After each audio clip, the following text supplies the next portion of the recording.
As usual, I every time I get on a live stream, I have to figure out how to make it work again. It's just like, you know, I can remember ridiculous amounts of minutia about medieval wars or whatever, but I can't ever remember how to do YouTube right. Can you hear me out there? Please tell me that I'm not just talking to myself. Anyone?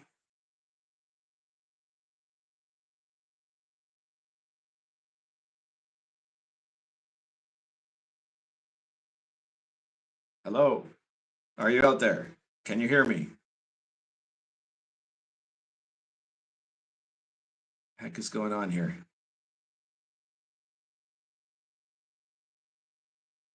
Am I?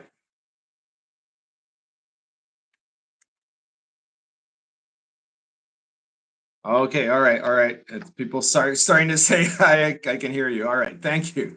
Jesus Christ, that was like, I don't know what that was like. It's like pulling teeth. Can't get the angle to this right today. All right, there we go. So this is the RPG Pundit, the final boss and internet shitlords, and I'm already in a bad mood. And while we're waiting for more people to come in, I guess I can tell you all the story of why, if you like.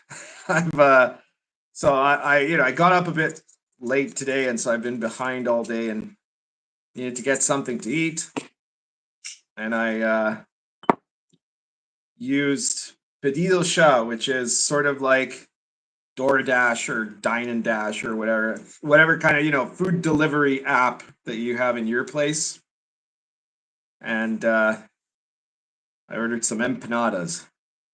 And in this app, there's the option to say why, you know, whether, you know, you can pay by card or by cash. And if you're paying by cash, what you need change for. And this has happened relatively frequently, that you have a problem where the delivery driver doesn't see that amount, right? So I had 1,000 peso bill. I didn't have anything smaller. I made it explicit in the app that I only had 1,000 peso bill. I had nothing smaller. And but they often say, the delivery guys often say that they were never shown it, right? And I don't know if that's true or if it's just that they're all, you know, because these aren't exactly brainiacs, that they're all just not bothering to see it. Yeah, and I believe that it is the policy of the company that hires these delivery guys that they're always supposed to have adequate change on hand. But of course, they're always rushing to get the next delivery, so they don't, you know. And that's, you know, that's a problem. It happens frequently. And I had before occasions where someone showed up and they didn't have the change. And in those cases, because, you know, obviously it's hot food, they can't just fuck up and come back later with the food when it's going to be cold and my change, you know. They've sometimes said, well, you know, you take the food, we're going to get some change, we'll come back later and then you pay us, right? And I mean, that's fine, right? Like, they know where I live, right? So it's fine, right? And I have no problem with that. And that's okay. Today, though, got this guy, he shows up, he says, oh no, I don't have change for 1,000, right? And 1,000 isn't a lot here, by the way, right? Like, 1,000 is basically what would that be? That would be like a $25 bill. Imagine it's that, right? It's not an enormous amount of money, right? And so everybody at this point, every driver ought to have change for 1,000, and they didn't. It was like 1,000 out of, and the cost was going to be 450, right? So it wasn't like I was paying for, you know, something I needed like 993 pesos and change or something like that. And so, like, the guy goes and he says, no, I don't have that. I'm going to, and I said, well, you know, you can leave me the empanadas or whatever. And he goes, well, no, I can't because you haven't paid, but I'm going to take, I tell you what I could do is I could take your 1,000 peso bill and leave you the empanadas. Right? I'm like, I'm not going to fucking do that. Like, I have no idea who you are and if I, you know, what you're doing, right? Like it was just ridiculous. So eventually the guy didn't want to leave me either the empanadas or the money. I told him to fuck off, right? And then I went to my local bar and got some empanadas from there, which were not as tasty, but my local bar is actually a really fantastic place. It was on Anthony Bourdain, right? It's like a block from my house, and it's Bar Las Flores, and they make a lot of good stuff, but their empanadas are just okay. And but I was really in the mood for them. So that has been my story, and that's why I'm late getting to this, right? Because of all this nonsense. And I see now you got what, 32 people watching there. All right, so I guess we can start getting into some topics tonight. Thank you everybody for showing up and for your patience with me, especially with my story about empanadas. I know that that's not what you came in here to hear, goddammit. But I had to tell it. And today I am going to talk about the next book that Wizards of the Coast is coming out with. And I'm also going to be answering any of your questions. By the way, just like yesterday, I cashed out money of what was like, it wasn't even the first month, right? Because the royalty payments are like always a month behind. So it was literally for like the first 2 or 3 days, I guess, right? Because it was like the 28th of April or something like that Baptism of Fire came out. It was just a ridiculous amount. It's wonderful. So thank you to everybody who's bought Baptism of Fire. Right? It was like practically as much as not quite, but very close to about as much as I can like earn off all my books in a month, more or less, you know.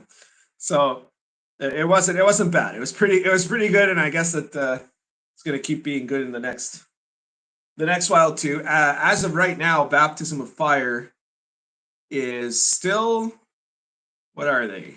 I want to see here. Oh no, that's the wrong page.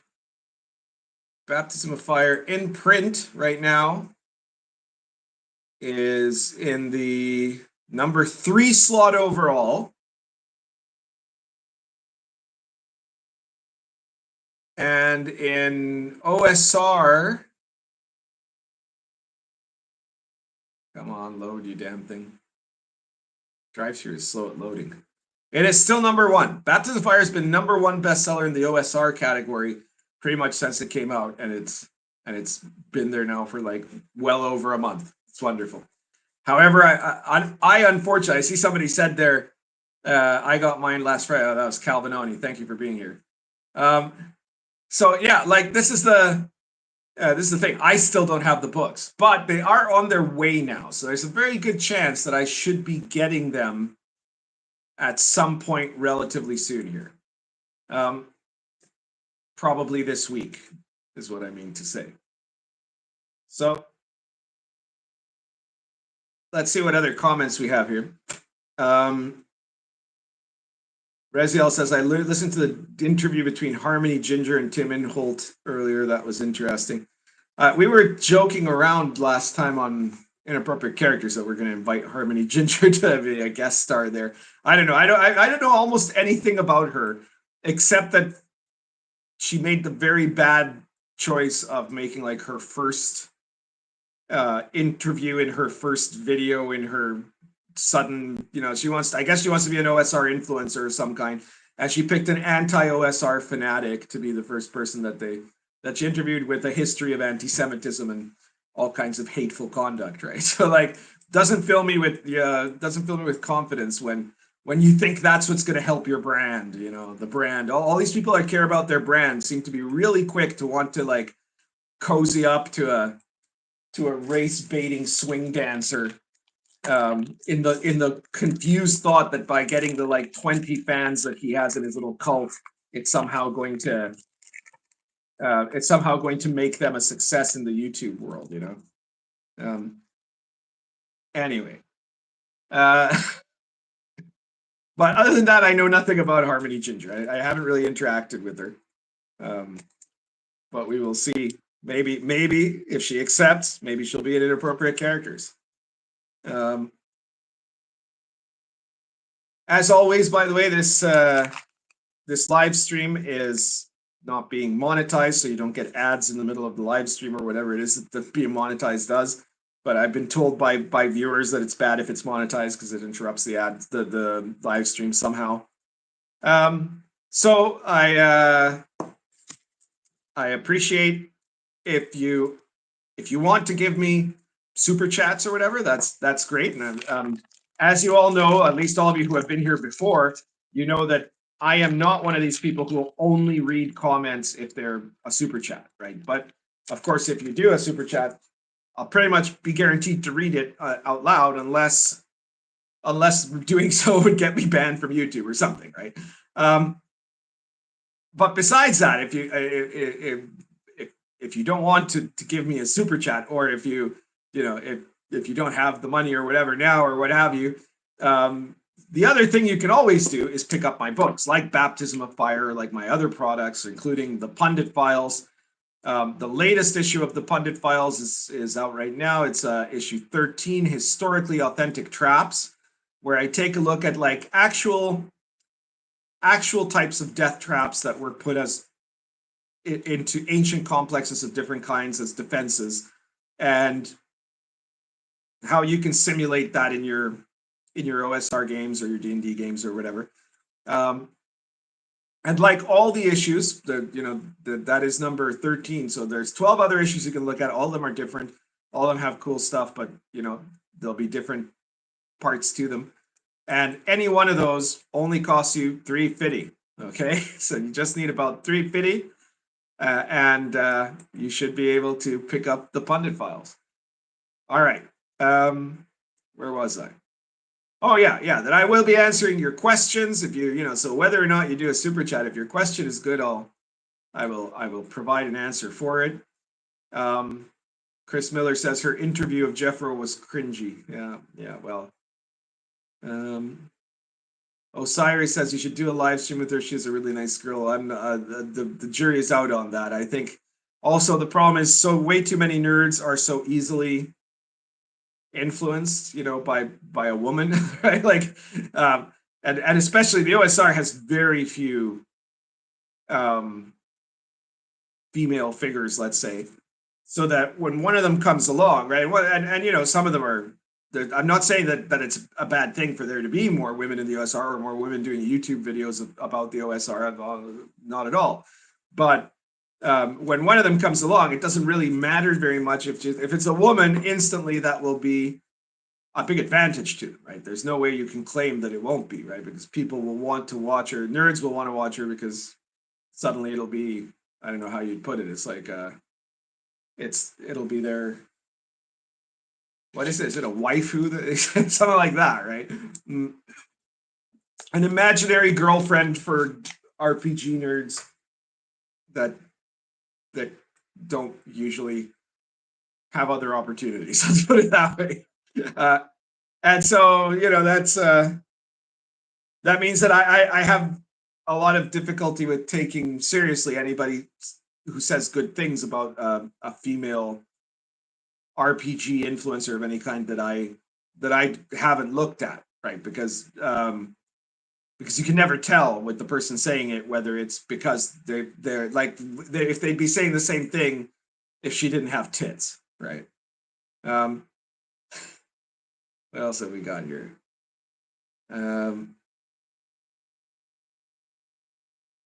Michael McLaughlin, hello, evening all. He says, Ben says, big wad of 1,000 peso notes for Pundit. Yeah, exactly.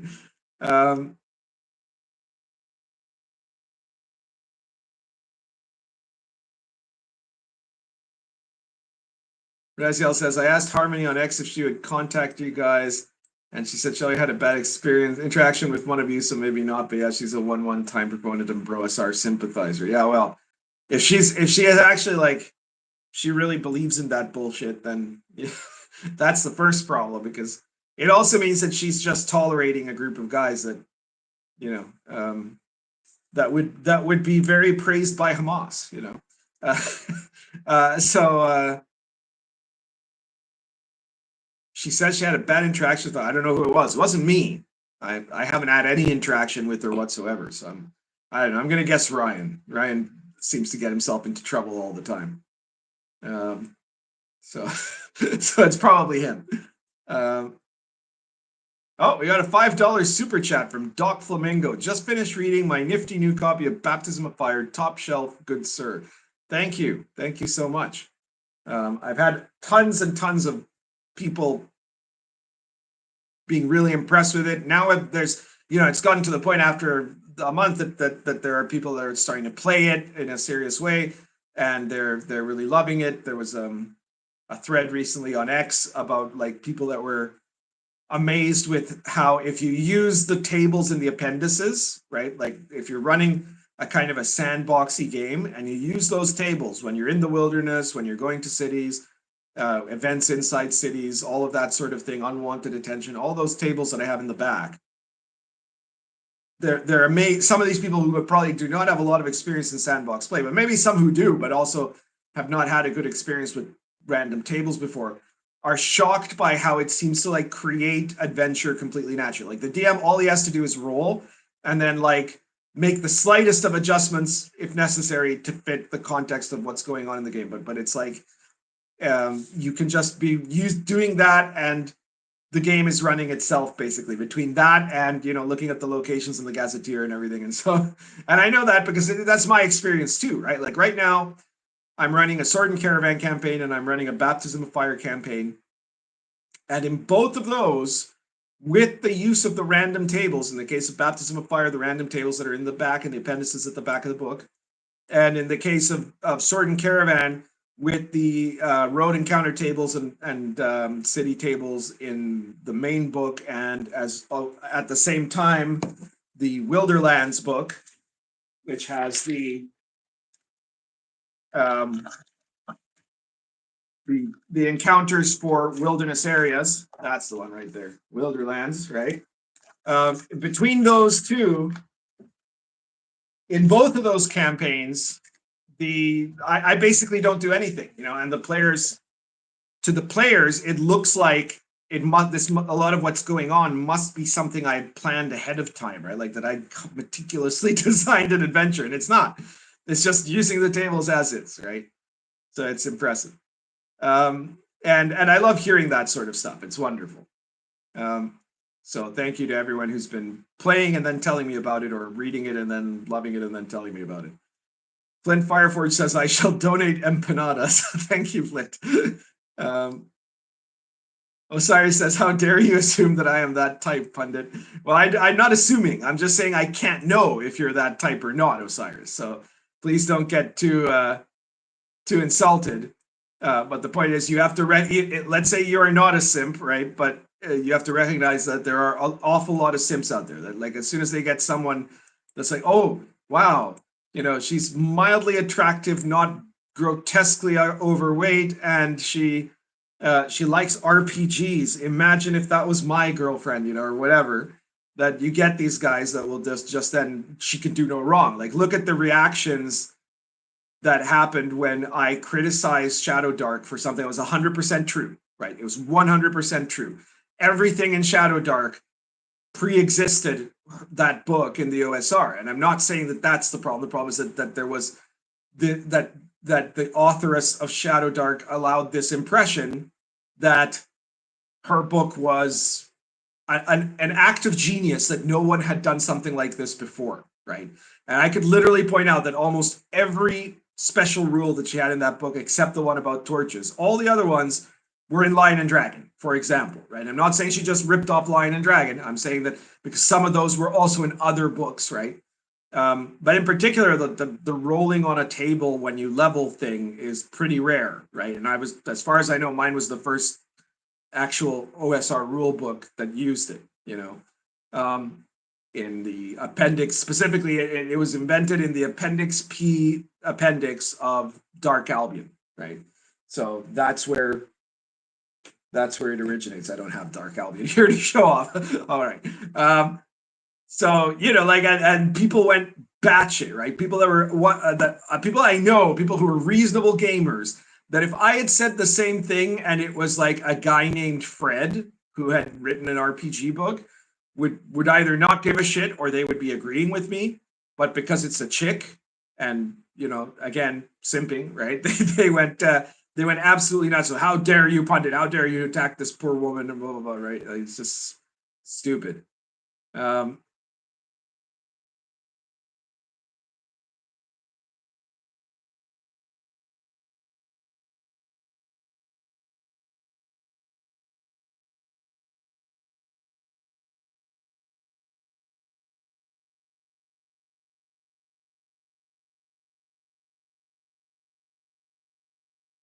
Michael McLaughlin says, let's just wait for the inevitable cat fight between her and Ginny D. Oh, £10. Oh, that's new. £10 super chat.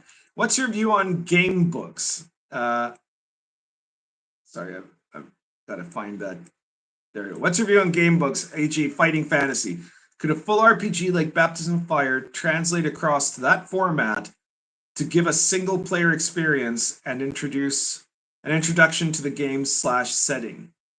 Well, Ben, that's an interesting question. As far as game books like Fighting Fantasy are concerned, if you're talking about Fighting Fantasy, actually, I goddamn loved Fighting Fantasy as a kid, right? Like I read and played through every single Fighting Fantasy book. I think in the entire run. I don't know. Maybe they produced more later on when I was already, you know, an adult, basically. But in the original like 1980s run, I'd gotten every single one of them, right? And I have Dungeoneer, which is the advanced Fighting Fantasy, which is their actual RPG of Fighting Fantasy, and Port Blacksand. I just adore it, right? Like it was wonderful. It's a very simple system and everything, but it was really great, and it was very fun to play. Yeah, so I love that kind of thing. Now there are other game books that I don't love as much. And like something that is too simple, like a choose your own adventure type of thing, isn't that great. And something that's too complicated isn't that great. What was amazing about Fighting Fantasy specific is that it hit the sweet spot. You know, it was just perfect. And as far as that with relation to Baptism of Fire, it's hard for me to say. I mean, like, I don't think I would be the type of guy who would be a good choice to write that kind of thing. Now, obviously, if someone else wanted to do like a, you know, like the Coven of Witch Mountain or something, of Lisagora in Poland, right? Do a Fighting Fantasy style game book of that made use of the Baptism of Fire rules. I would love that if someone else did it. You know, I don't think I'm the one that's going to be the right person to do it, though, right? But that would be cool.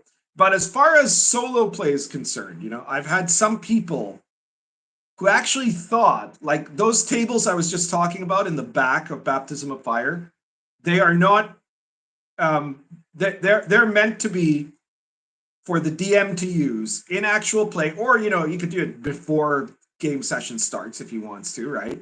To basically in very quick and easy ways set up encounters and events that take place when the player characters are traveling in the Wilderlands or on the road or in a city, and events that are taking place around the area and all of that sort of thing, right?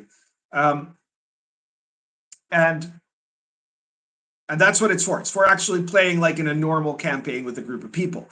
But I've had several people that have said to me that they thought their impression was that was for solo play, because obviously what you know, I've never meant to make a game that was for solo play. I'm not a big fan of the idea of solo RPG play, right? Because I think it's not really an RPG play. Then it's something else. It's I don't know what to say. A nice way to call it.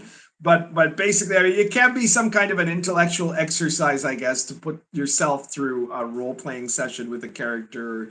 I'm sure there are some okay parts of it, right? But role-playing is a group experience, right? You can't really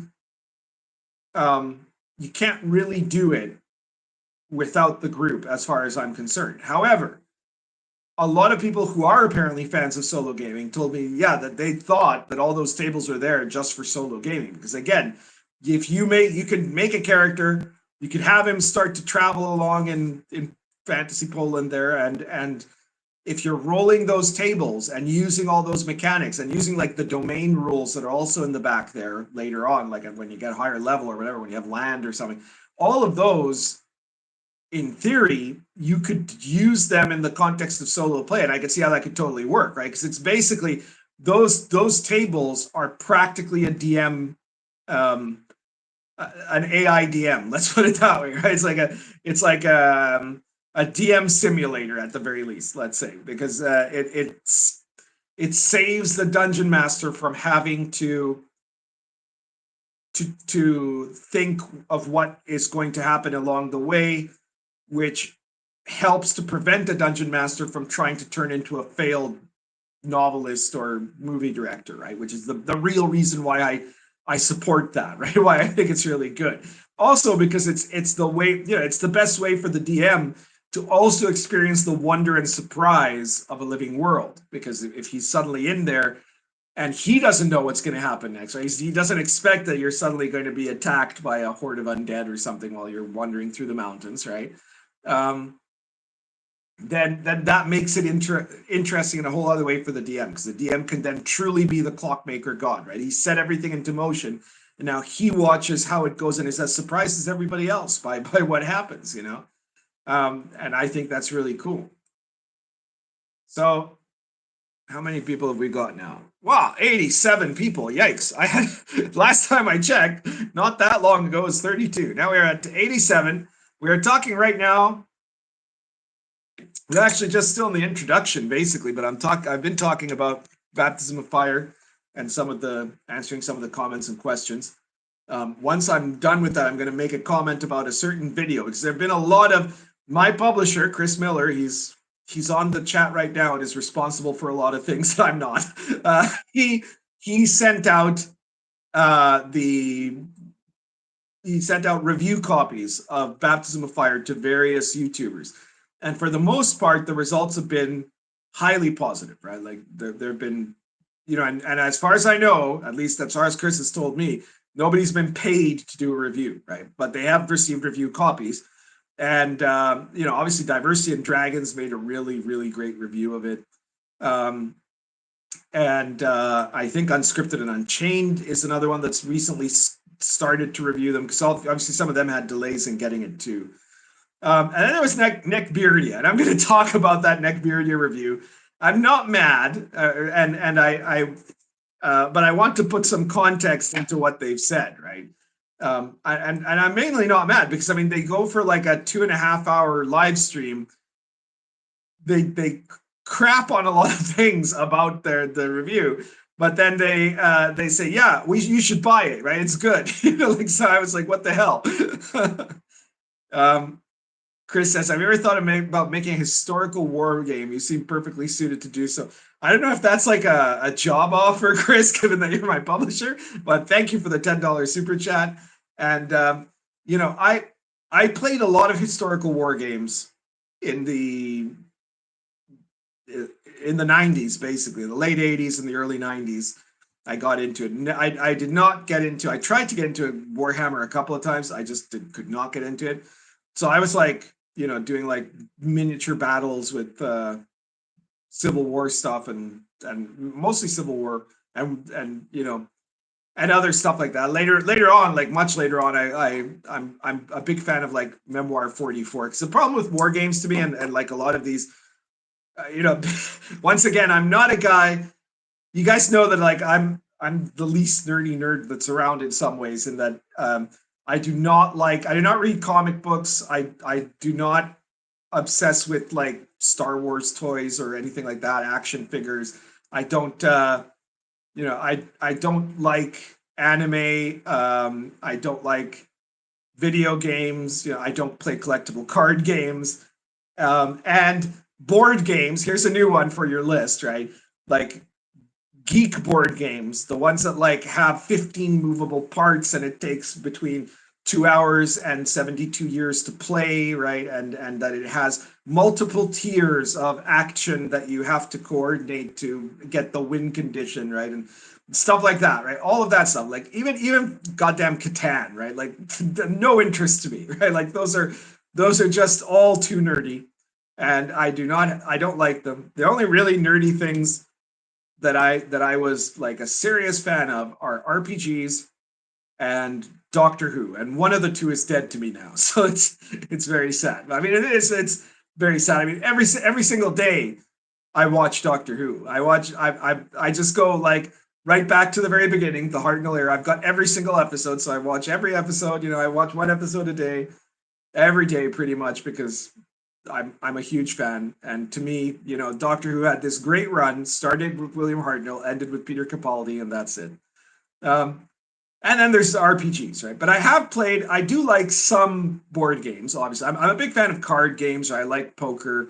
I like cribbage. And, you know, other table games, like, you know, traditional sort of table games. I'm not a big fan of chess. I love backgammon, for example, right? And then I also like, you know, I enjoy, I mean, Uno, right? I like relatively simple board games that nevertheless are sufficiently complex to be entertaining to play more than once, you know. And when it comes to like war games and things like that, what I want is something that is not going to take 72 hours to play, and that is going to be relatively straightforward, and that's going to in some way be simulationist, right? So that whole series of like Memoir 44 and the games that precede, because there's a couple of other games that preceded it. There's one that was like the same thing, but the U.S. Civil War, where you can lay out different battles and so and play that. I do quite like that, but that's very simple. And a lot of like the hardcore war gamers would be saying that that's not real, you know, that's not actually how what a real war game is or something like that. So I don't know. But I'm not sure I would be the best guy to invent a mini war game, you know. What I can use my historical knowledge for is making more historically authentic books, which most people seem to like, apparently. Ironically, Neckbeardia and company would probably love World of the Last Sun and the Gonzo Fantasy Companion, right? Because that's way more up their alley. You know, like they are going to be much more entertained by that than I think they would have been by Baptism of Fire. Though actually the part they really liked, even there, the part they liked was like, or at least Neckbeardia did, Guardbro not so much, but Neckbeardia really liked the lore part, right? He really liked the actual the Polish stuff, as I think he called it. So there we are. Chris Miller says Harmony is new to gaming and new to YouTube. She seems to be open to lots of different ideas. We need to steer her away from the Bro SR and mold her into a good gamer. Yes, I suppose, but if she's not clever enough to figure that out for herself, I don't see why it's my responsibility. Surly Unicorn says, I've seen her do several live streams to T-shirted historian, and she seems fine to me. I'm an old guy and could give 2 Fs about impressing her anywhere else, for that matter. Okay. Doc Flamingo says, Ginny D could come out in favor of breathing, and I'd at least pause to reconsider the practice. That's great. Surly Unicorn says, I think she's doing a show with Diversity and Dragons. Yeah, I'm sure that she is. Everybody wants to be on Diversity and Dragons. It's fun to be on Diversity and Dragons. I'm not saying it isn't.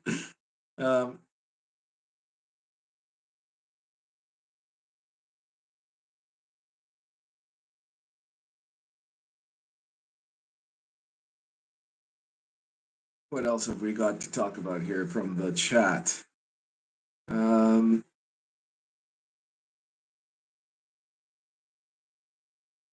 Chris Miller, you've never heard of Fighting Fantasy? There are these series of game books that were like choose your own. I'm guessing you know choose your own adventure, right? They were like choose your own adventure books, but instead of just picking and then going to a page or whatever, you would also have a simulation of RPG combat, right? Like there's some time where you'd have, instead of saying, well, do you go left, go to page 17? Do you go right, go to page 32? It would be like, oh, you've run into a pair of goblins. Here are their stats, and you know there's rules on how you roll to hit and whatever, and then you have to fight them, right? And so you know if you're dead, the game ends for you there, or if not, if you survive, you can then continue, right? Or things like that. It was really good. It was made by Steve Jackson and Ian Livingston, not the Steve Jackson of Texas, but the Steve Jackson of the UK.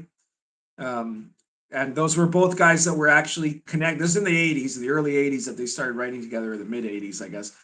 They later were like part of Games Workshop and were, you know, they had an effect on, I don't remember if both of them or if it was just Livingston or which of the two were also involved in like Warhammer, right? And so there's a lot, like the style is very like Warhammer in those books, you know, like Warhammer fantasy.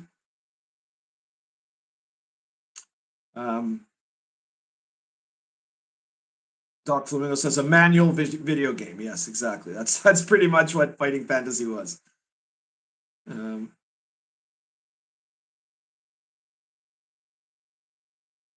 Calvinati says, well, it's been almost 5 years since I played a Gonzo fantasy game. We started last Saturday. Everyone loved it. I'm playing a cyborg. The OGGM is running the game for 5 players. And what system is he using? Is it DCC or something else? I'm curious now. Sad Rings Raging says YouTube 24-hour ban includes texting here. I have no idea.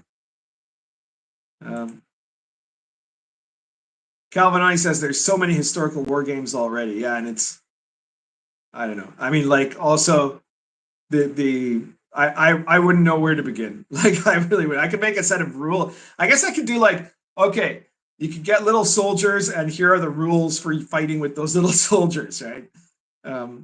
Maybe, but I don't know. Oh, Delgore, $5. What are your thoughts on the regender of the warrior on the cover of the red box? Well, we talked about this in the last episode of Inappropriate Characters, which, remember, for anybody who hasn't found out about this already, Inappropriate Characters is now streaming live on Rumble and on X, okay?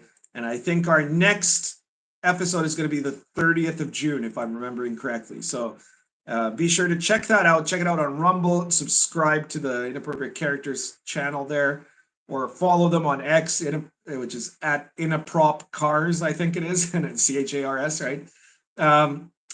And anyways, my thought on the red box gender switch is that it's stupid and asinine. It's also, I suspect that the people who did it probably didn't know that Larry Elmore was still alive, and possibly had no idea who Larry Elmore is. Right? that is a very strong possibility, I think. And besides that, I would say that you know, like, it's just a ridiculous, like, yeah. It's a, actually, I did a video about it on this channel, on my YouTube channel, where the title of that video was what was it? For WotC, truth means something else than normal, right? And so, like, the part of it that is really disturbing is not, to me, like, okay, yeah, the gender change is stupid, the wokeness is stupid, but it is the reflection of how, to these people, they can say with a straight face, right, the warrior was always a woman. That's canon, right? Because their point of view is this postmodernist point of view that that reality is just whatever you define it to be, right? Like, it doesn't, to them, truth means what you feel at this moment, and if you declare that is truth, right? And nothing else is true, right? And so, like, it's this absolute solipsism that they have. And that's what was really disgusting about it. It was not so much like, yes, the gender change is stupid and it's idiotic, right? Because, especially because Larry Elmore is still alive and would not agree, right? They didn't even ask him, but he wouldn't have agreed anyway, right? But the really grotesque thing is how they can just claim that was always the case, you know, and try to reinvent history. As a historian, I can tell you that there are things that are true. There are facts that are true and facts that are not, right? And you can't just say, oh no, now it's always been that way, right? Which is part of what ruined Doctor Who, right? Like when they decided they declared, no, Doctor Who, the original first Doctor Who was a black woman, and that has always been the case, right? It's just that now we're revealing this new truth, and that's how it is. And in fact, the Doctor was hundreds of women of color before she was ever a white man, right? Or whatever. It's like that sort of nonsense, you know? They can do that in their minds because that's their understanding of what the word truth means is completely different from the standard that has been part of the foundational basis of the success of Western civilization for the last 2,500 years, you know? That's the dangerous part. Let me see what else we've got here in the comments. I will eventually get to one of the two topics of the night, possibly. I'm hoping to be able to do both, honestly, but we'll see. I'm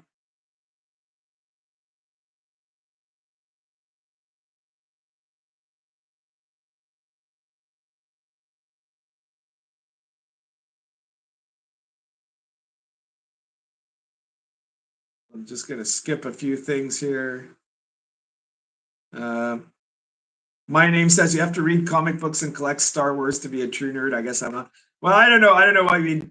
What we want to call a true nerd, but the fact is that, you know, there are some people who only are like fans of one thing, right? And like, you know, they're not really into anything else, but they read comic books, right, or something like that.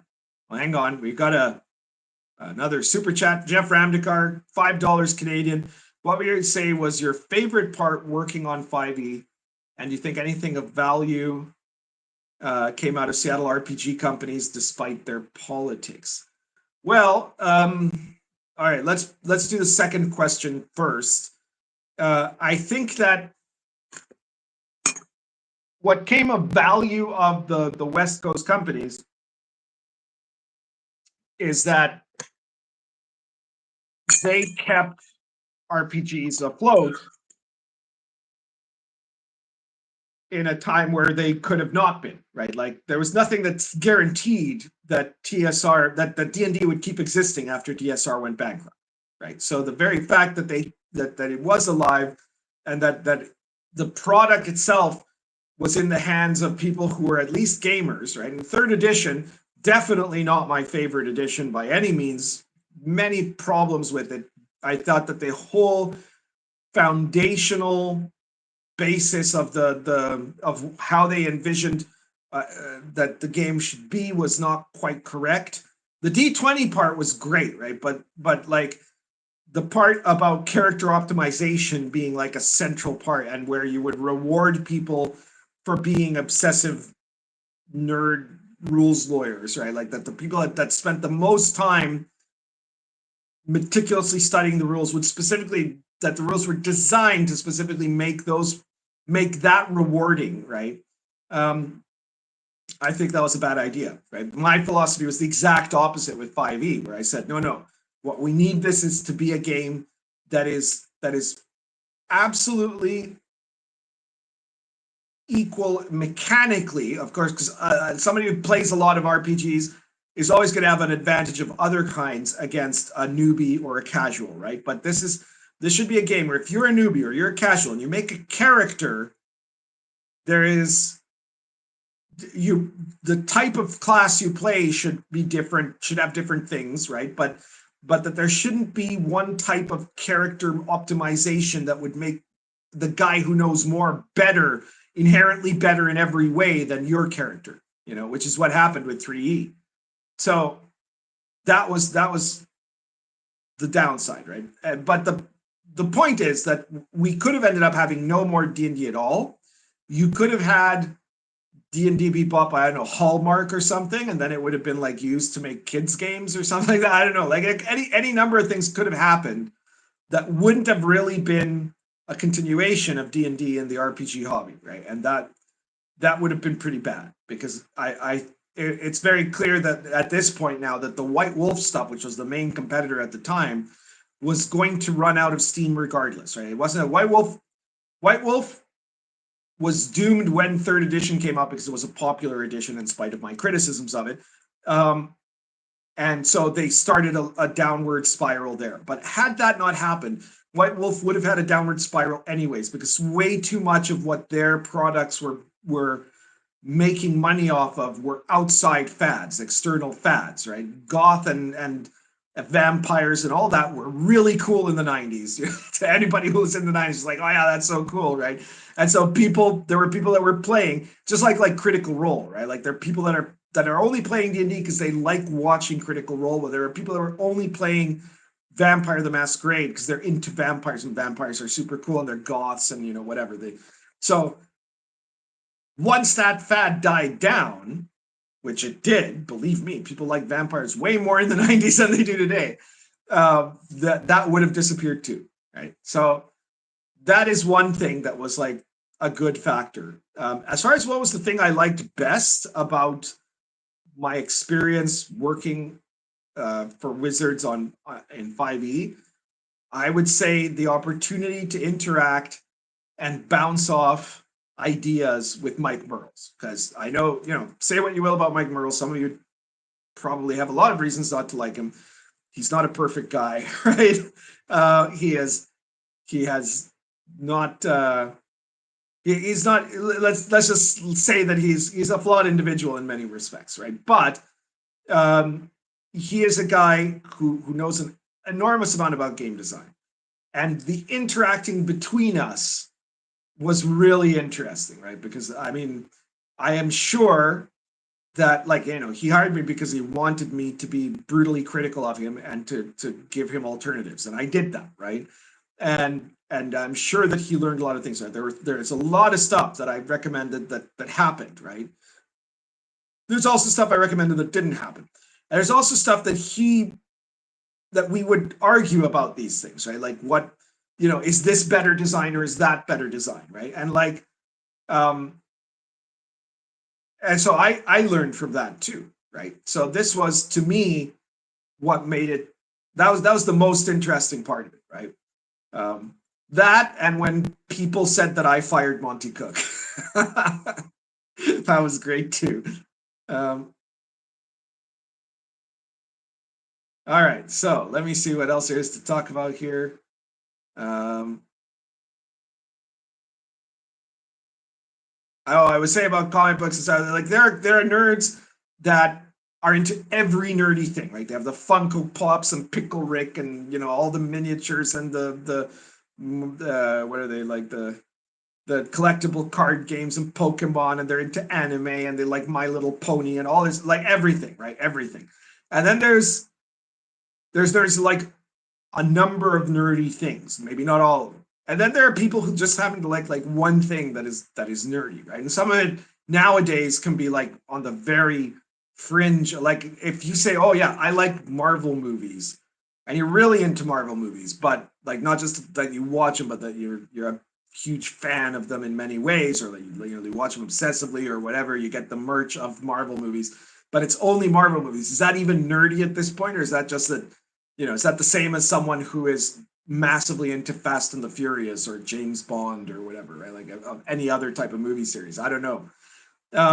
But you get these guys that are like the hardcore nerds, and they will often be like shocked. I don't know how many people I can tell you that are shocked every time I say, no, I don't play video games. No, I don't watch anime, right? Like nerdy guys, right? Obviously, that are like, but wait, but you make D&D, right? Like how could you not?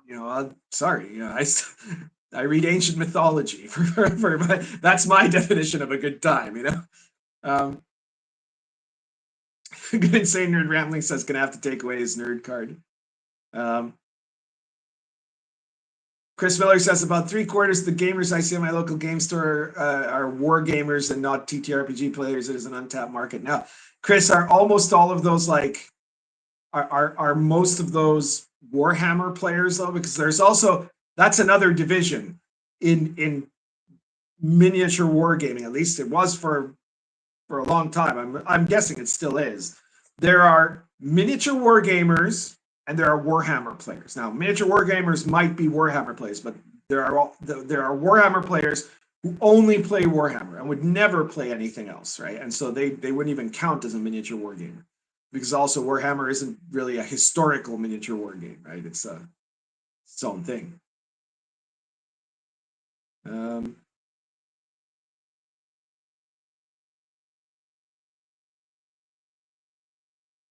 Let me see here. My name says, I absolutely loved Ogre and GV. Yes, I love GEV especially. Ogre is cool too, but I love them both. Those are a perfect kind of level of what I would like to play in a tabletop game, right? But not so complex it just drives me nuts, you know.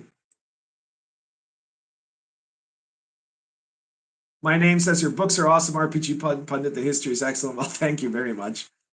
I appreciate that. Calvin I says the war game scene is full of games. Some war gamers are dropping out. It'll be interesting to see if even more Warhammer people drop out. Ironcaster, how's it going?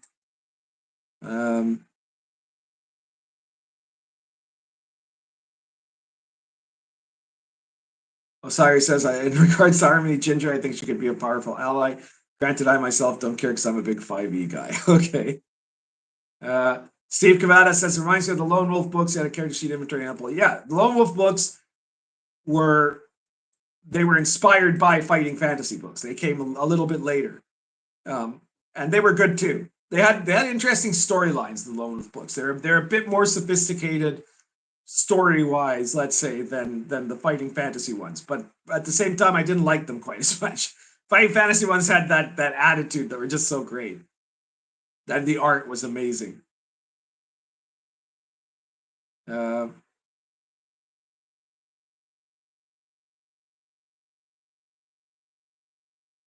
Calvin I says they were the owners of Game Workshop. 83 is when Warhammer started. So there you go.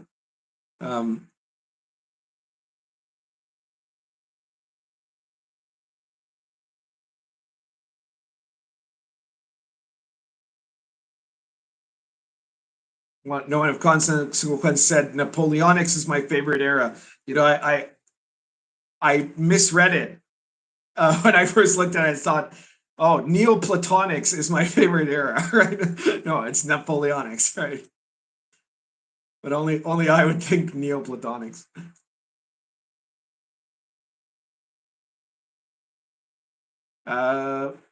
Steel Mongo says, looks like I missed the Ogre GV discussion. Not really. We didn't really have a full discussion. We just said two of us have come out as saying we like GEV and Ogre.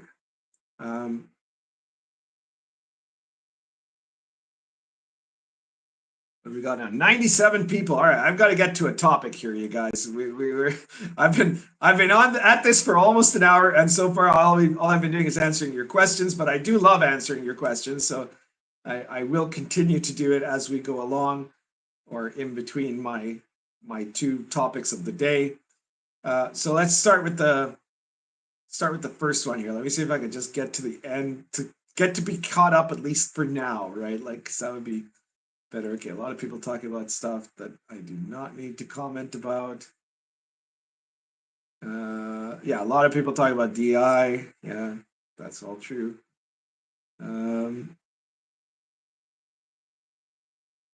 Osiris says Monty Cook is a leftist. He has fired himself in the eyes of the 2D and new D-nerds. Oh, Chris Miller, $2. Get on with it from Monty Python. Yes, quite right. All right. So there was some of you might know that you had, as I said, there have been a number of really great reviews of Baptism of Fire, and one of those happened to be from Neckbeardia, who are sort of friends, I guess you'd say, and they're definitely, we've associated with them. Neckbeardia's been on Inappropriate Characters. I was once on Guard Bros show. Chris had obviously heard about their existence and therefore assumed that they would be a good group to send baptism of fire to.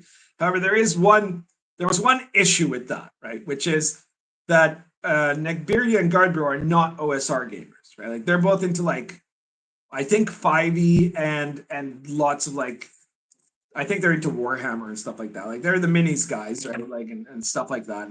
And they like these like heavy rules would have like tons of options and stuff. And they're like the opposite of OSR, right? And like Guardbro has been out, he says he hates the OSR, right? So sending them an OSR game was going to, at the very best, get a scenario where they would say, there's cool stuff here, but we don't like the rules, right? And that's basically what their review was.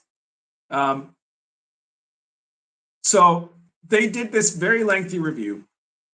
And for the most part, like what they said was that the rules, they did not care for the rules. They don't like, they talked about like how there's way too many +1s, right? Like that there's, a number of like in the advancement tables, you get +1 bonus to hit or something like that, or reduce saving throw by 1, or +1 or +2 to a skill, and stuff like that. And that, even the magic items, a lot of them, like the rune charms, give you a +1. And they were also very confused about the magic. And like that was the other thing. Negbirya and Guardbro did not read the book before reviewing, right? Or if they did, it was the most flipping of glances, right? And you can tell, right? And of course, I wouldn't have expected them to be the type of people who would read a book before reviewing it. It's just not their style, man.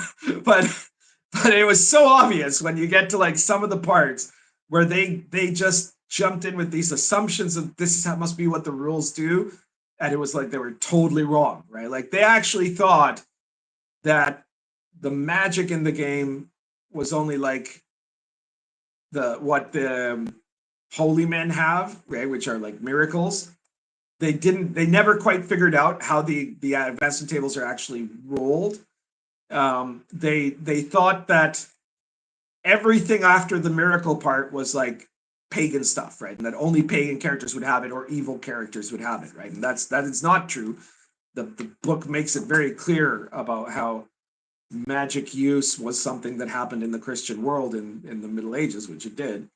So there were a lot of those kinds of mistakes, right? And that's a bit more. That's something I want to address more than the fact that they didn't like the system.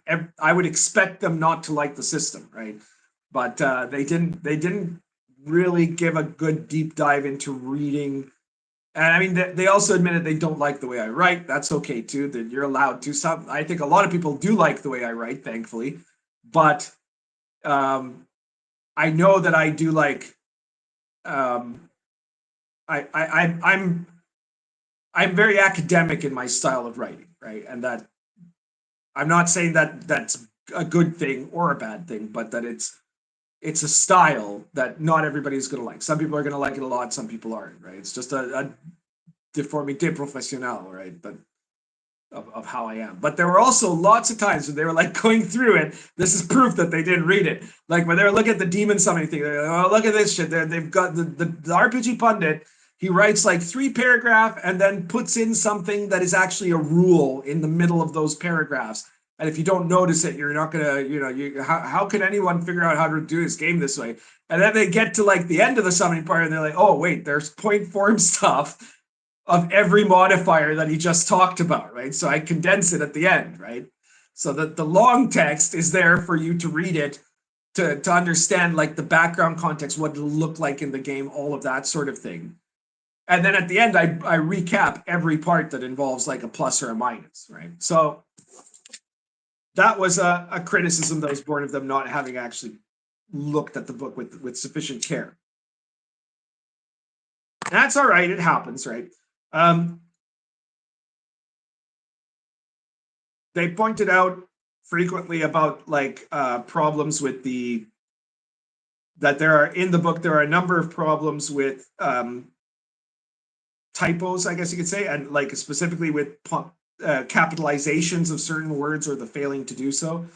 And I mean, Chris Miller's here right now. If he ever wants to, he can explain what the reason for that is. I don't want to be the one to talk about that, but it's not, let me put it this way. It's not my fault in that I did my proofreading and then sent it on to Chris for him to do his proofreading. But it's also not Chris's fault. I don't want people to think that it's that he did a shoddy job. But yeah, that's all I can say about that. And then they were like, you know, they went on to think, like I said, that all the magic, that magister type classes that the Skomrosny and the Witch Hunter have would be something, you know, something evil when it's not necessarily, right? It's neutral, I guess you could say.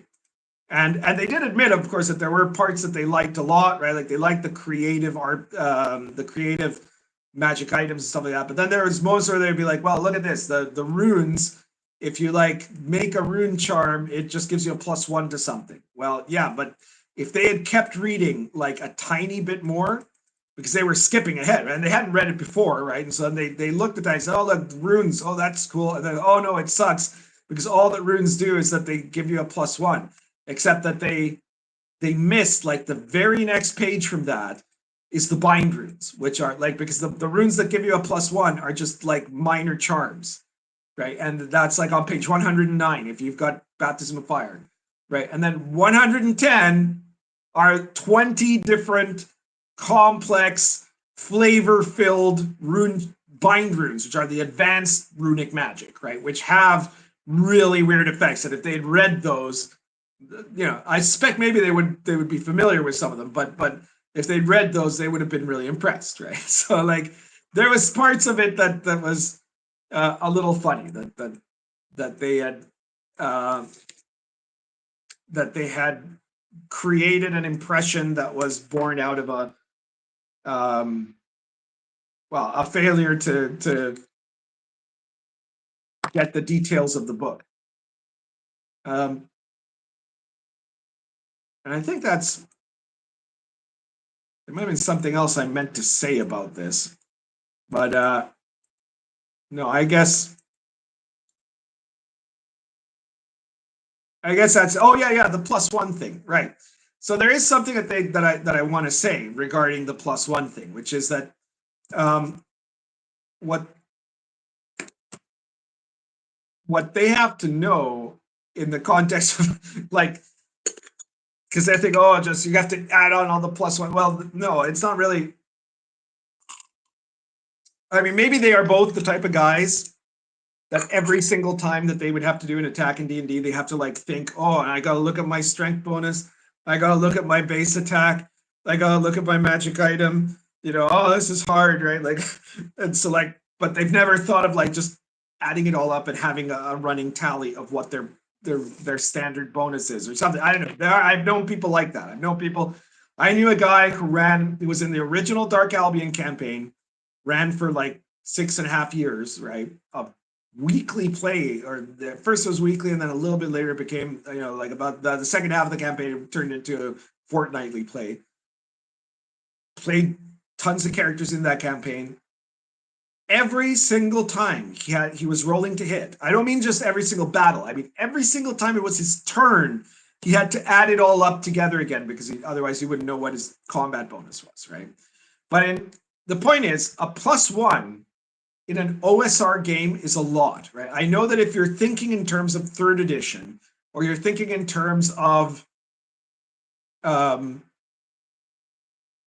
know, certain other types of games, then you might imagine that +1 means very little, right? But in a game where there aren't actually a lot of pluses, where you don't get like, oh, here's another 10 new skill points for you to spread around your skills, so you end up with like a +30 in diplomacy, and you can be like, you know, you could be like the classic example for me is I ran a Legion of Superheroes campaign. It was like D20 based, right? It was a long time ago, and we had the players were each playing like characters that were from the comics, right? That were their own characters, and they were.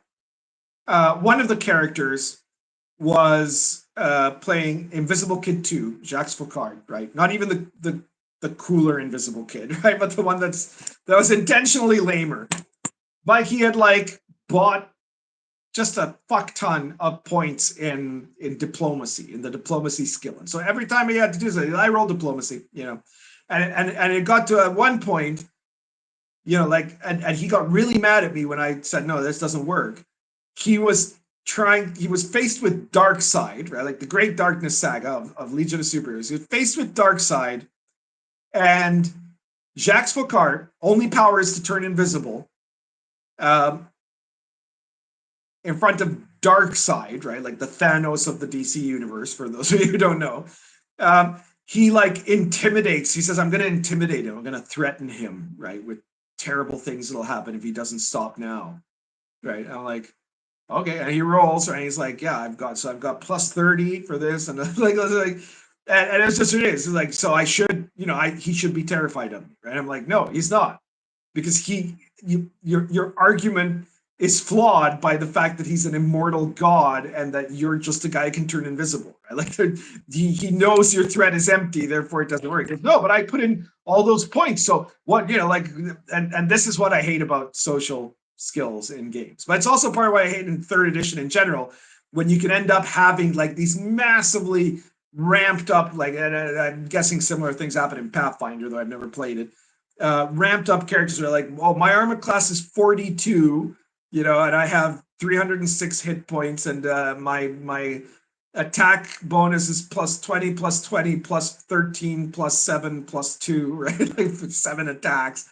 And I have all the feats, you know, and I have a plus 42 in intimidating. Like, what's the point of running a D20 system? Like that, if you're running a game where the core die is a D20, you're talking about essentially 5% increments, right? And you're talking about a range that can go a little bit above that or a little below it technically. But that if, like, let's say, if you're starting to have numbers that are too high, that are anywhere beyond 20, you're already starting to run into a real danger zone there, right? And so, like, in a properly designed OSR game, a +1 bonus to something is a big deal. It's a 5% increase in your competency all across the board. Chris Miller says, $2 super chat. I have to go. Have a great stream. Well, thank you for being here, Chris. And we'll see you soon, I hope. So, you know, like this is that a +1 is not something that you should poo-poo, right? Like in the context of that system, of an OSR system, if you get a +1 bonus to a skill or to a power or whatever, and certainly a +1 to armor class, especially in Baptism of Fire, where the top armor class is not especially high for normal armor, right? And if you have an environment where magic items are also rare, that makes it even more so, you know, the case, right? Like in Baptism of Fire, if you are a fighter trained class, right, like a fighter, a holy warrior, or a witch hunter, and you know you have the best possible armor and shield, then you're going to have a 17 or 18 armor class, you know, not counting dex bonus. So that is like the highest that you are normally going to have, unless you have magic, which you can eventually get. There is magic in the world. It's just difficult to find, and it's not very common. And you know that makes stuff interesting, you know, and it makes it useful, and it makes that, and it means you have to guard that span, right? Like if you've got +10 in bonuses on a die roll of 10 to 20, that means that you're massively framing where the odds lie on that, and it can very quickly get to a point where the die roll itself no longer means anything, right? So Osiris says, you know what I would like to see Pundit make? A 5e product with all the kind of rules he would like to see, have him make the DMG2. Well, I've sometimes thought about doing like the Pundit edition of 5e, right? I don't know. War Daddy says, what's in the pipe? Well, this is a Nira poker, and it has in it Argento Natural, which is just a pure burley. All right. We got 94 people. All right, so I'm about to start talking about like WotC, but let me catch up a little bit on the live chat here.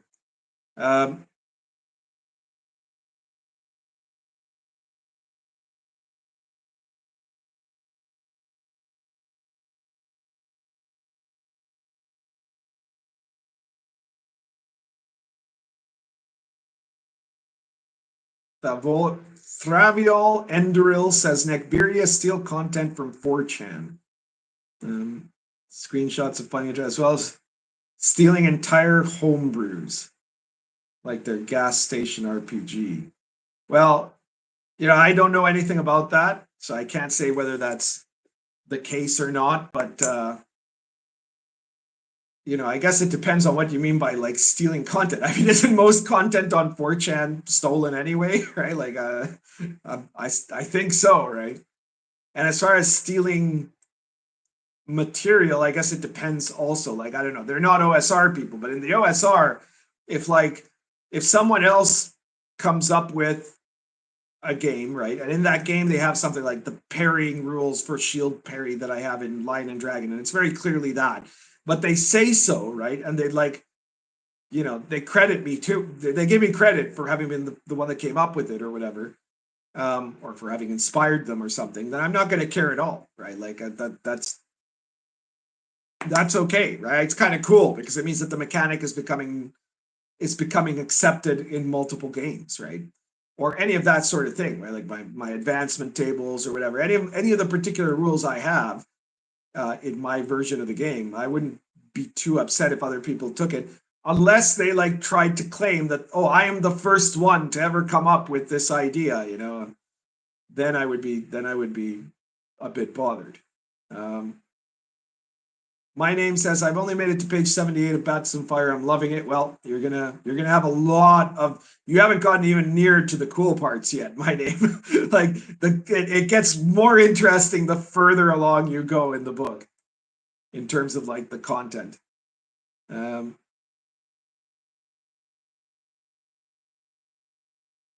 says they scalp those stories and content sell it for money. Well, okay, there you got a bit of a point there, I guess. I don't know. Again, I don't know if that's true or not, but this is what you were saying, and if it's true that they're taking like user-generated content and then selling it, you could argue there's a debate to be had there. Yeah, there's a debate to be had about the ethics of that, and I guess it would depend a lot on a lot of different circumstances. Nick's Universe says, have they ever read a book of yours before, or at least DCC that is the closest system to?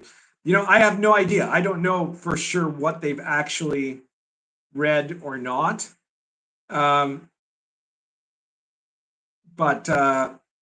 yeah, I think if they haven't read DCC, they probably should, because that might be exactly the kind of game that they would really like,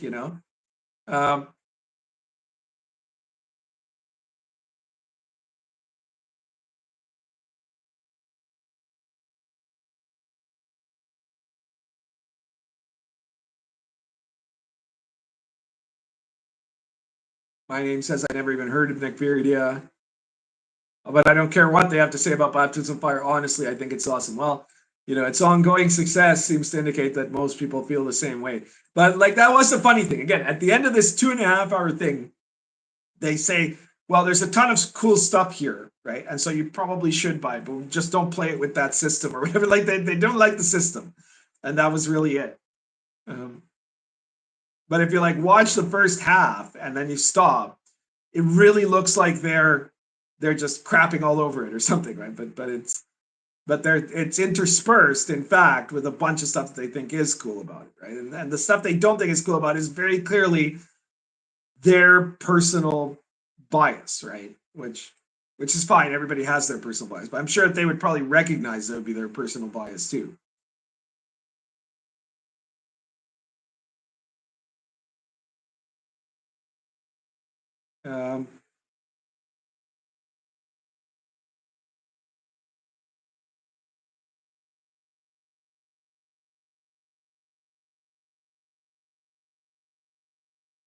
My name says I did find an actual problem in the book, page 78, but it's not really Baptism of Fire. It's a problem. It's Cults of Chaos.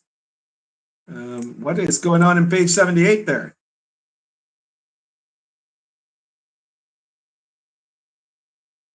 Let me see here.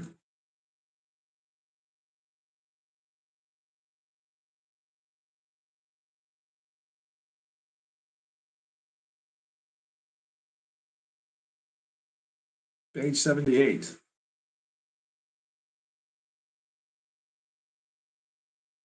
Is it just because it says for a full description of possession by planetary intelligence, see the Dark Albion sourcebook Cults of Chaos? Because that's actually I've always had it that way. Like,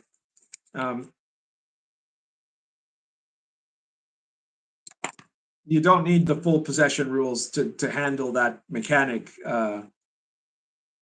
My name, but you probably should get Cults of Chaos anyways because it's amazing. Like, talking about generators that are incredibly successful, Cults of Chaos. You can design an entire adventure, an investigative adventure most of the times, in a minute and a half. And once you get the hang of the system, it's a fantastic generator.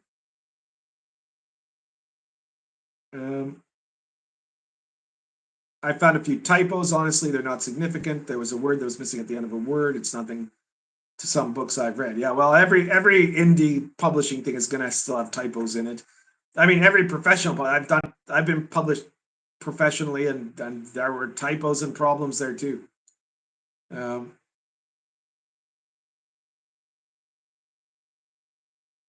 Chris Miller says, firstly, there are very few mistakes.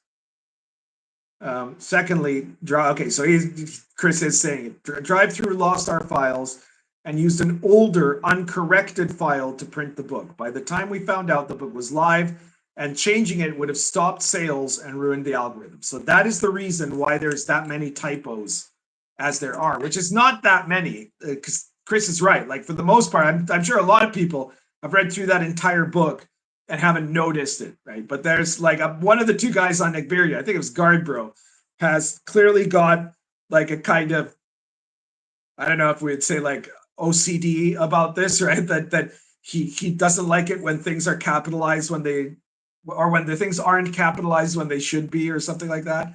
So there are a few places where the capitalization is off, right? Like where something should have been capitalized that wasn't most of the time. And maybe sometimes the other way around.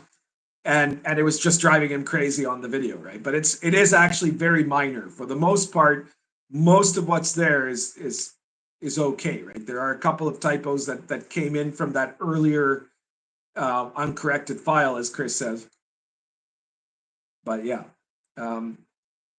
So yeah, but the problem is there doesn't seem to be a way for us to change it without having to stop all sales for an unknown period of time, because they would insist on reviewing the whole thing over again, just in case, like as if we would secretly sneak in something that's against their rules in like the typo correction proofread, like Jesus.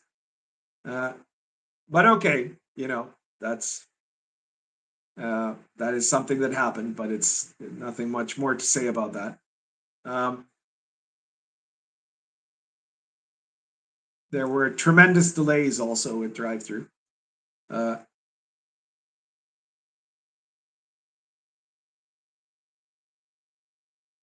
Traviel says, if I send a $2 super chat, will it get read out or will it disappear?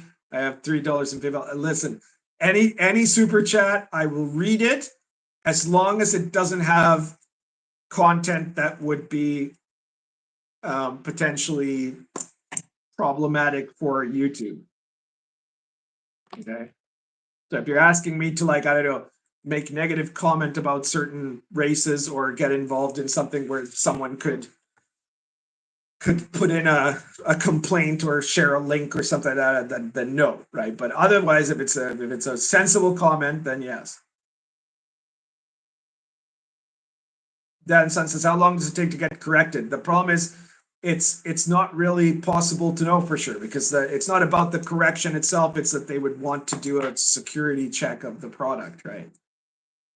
Which I don't know if that's just because I'm the one who wrote it, or if they do that. I'm sure they do that with everyone, but I'm sure that with some people it takes a lot longer for some reason, like because they think, well, this person might be one of the people that somebody's going to complain about or something. And to a degree, I understand that, right? But I think that there is a fundamental policy thing in question there. Gestro Game says, on Pundit's point about all the bonuses from 3-year, I also hated feats for a very similar reason. Yeah, I despised the feats. Such a terrible way to do things, right? encouraging character op and min-maxing, right? Like, before 3rd edition, the idea of the min-maxer, that was a bad person, right? Same with the power gamer. And in 3E, it's like, no, man, this is what you have to do, right? Like the coolest 3E player is the guy who, from before he rolls his stats, has planned every single feat and skill point that he's going to invest in, how he's going to invest for his character from level 1 to level 20, right? And I knew guys that did that shit, right? It's like, what is the point of this? Like, why would you do this? Like, how does that make any sense? Because you've got a character that, like, he exists in a void, and you're just going to make him the optimal power choice for that class and that race, but it has no connection to a world. There's no immersion whatsoever in it, right? It's all metagaming, and that's horrible. Jester says feats without immersion, they break the game for me. Yeah, I've now lost that spot. But yes, that is absolutely right, Jester. There, feats without reason or setup break immersion for me. Yeah, absolutely.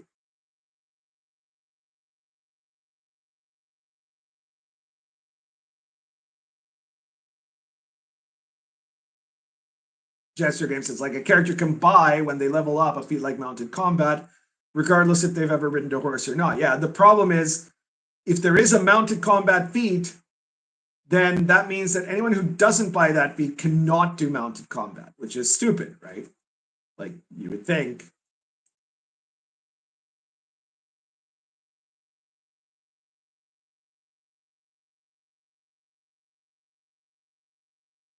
All right, so that was it for talking about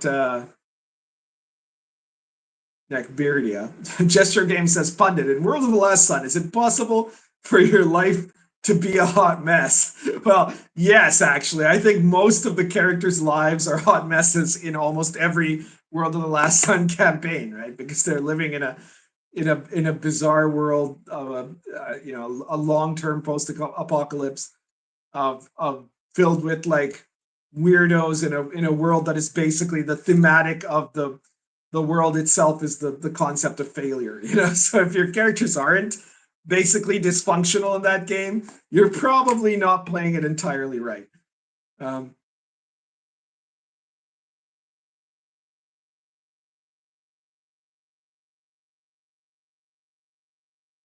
Jester says, can you recommend any contemporary medieval authentic adventure stories?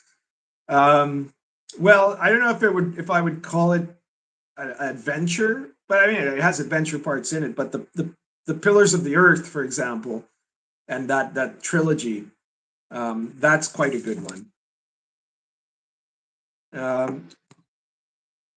There was another one that I don't know what it's called in English, but in Spanish it was Los Reyes Malditos. But I think it was originally French, actually. It was the one I saw was Spanish translation. But I don't read a lot of novels, right? Or any novels really nowadays. It's been like, I think it's been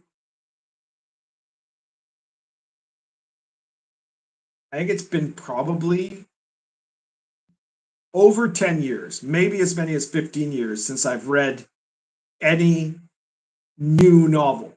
There are one or two books that would classify kind of as novels that I have reread in that time, but like, I've just got better things to read than novels, even if they're medieval adventure novels. I would rather read, like, the histories of the actual medieval adventurers. I'd rather, like, look at that, or the actual chronicles in the Middle Ages of medieval adventurers.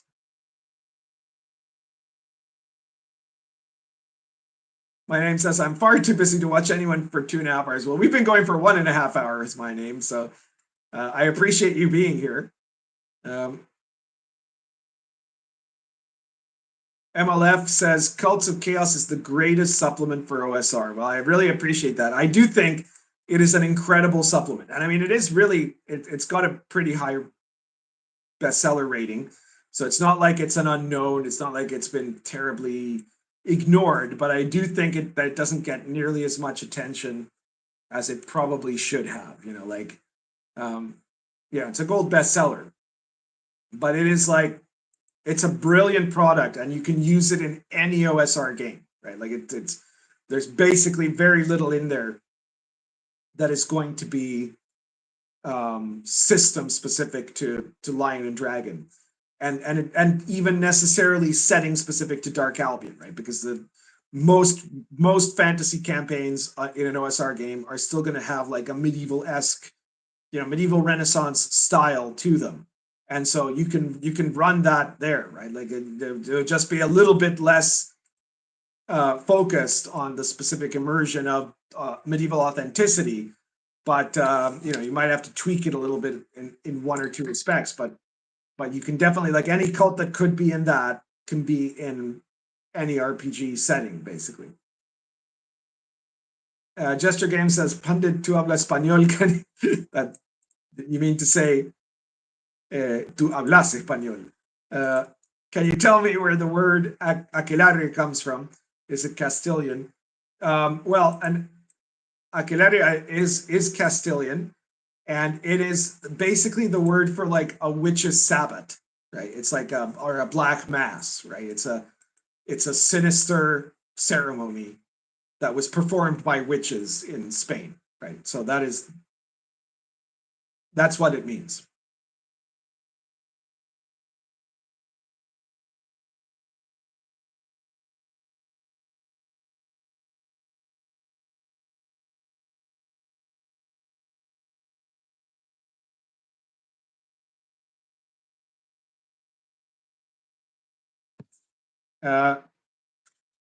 Okay, I see now where you, sorry, my name. I hope you're still here, my name. You're talking about planetary intelligences in Cults of Chaos, and I can tell you where that is. So if you go to page 23 on Cults of Chaos, okay? So it is in the section of moderate mutations, and one of the options is called haunting intelligence. I don't know if you can read that or not, right? But anyways, haunting intelligence is basically a planetary-based intelligence, and it gives the full descriptions of what it's like to be possessed by a planetary spirit. So that's where it is. It's page 23 of Cults of Chaos. And so, for example, in Baptism of Fire, it mentions, let's say if you're possessed by a mercurial spirit, in Baptism of Fire, it says a possessing mercurial spirit will have one intellectual subject as an obsession. The magician will gain +5 skill in that subject, but will become obsessed with obtaining more knowledge of said subject. Okay. And basically, it's very similar here. Like it says, mercurial. The spirit will have, like this is in Cults of Chaos, the spirit will have a vast knowledge of lore in a particular subject. Doing the lore check at a +5 bonus.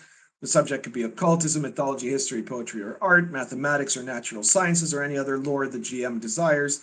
The intelligence would be obsessed with the acquisition of new and obscure lore on the subject to the point of being willing to do anything to obtain it, right? So there isn't really a huge difference, but what there is some a little bit more details about what happens if a planetary spirit possesses you, right? So actually, you literally do not need it. You don't need to have Cults of Chaos to handle the unlikely situation of a character in Baptism of Fire being possessed by a planetary spirit.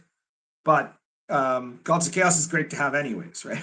but if you do have it, it gives you just a little bit more material. Yeah. So that's where it was.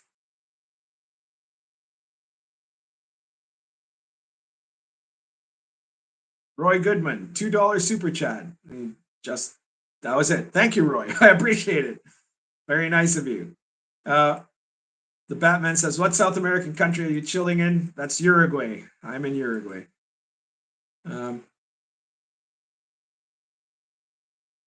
Max says, "I have an Excel spreadsheet for my 3.75 character." Well, I know people who played 3.5 or whatever, And they literally had spreadsheets, right? Like they had entire computer programs dedicated to tracking all their characters' things, and future things, right? Character op.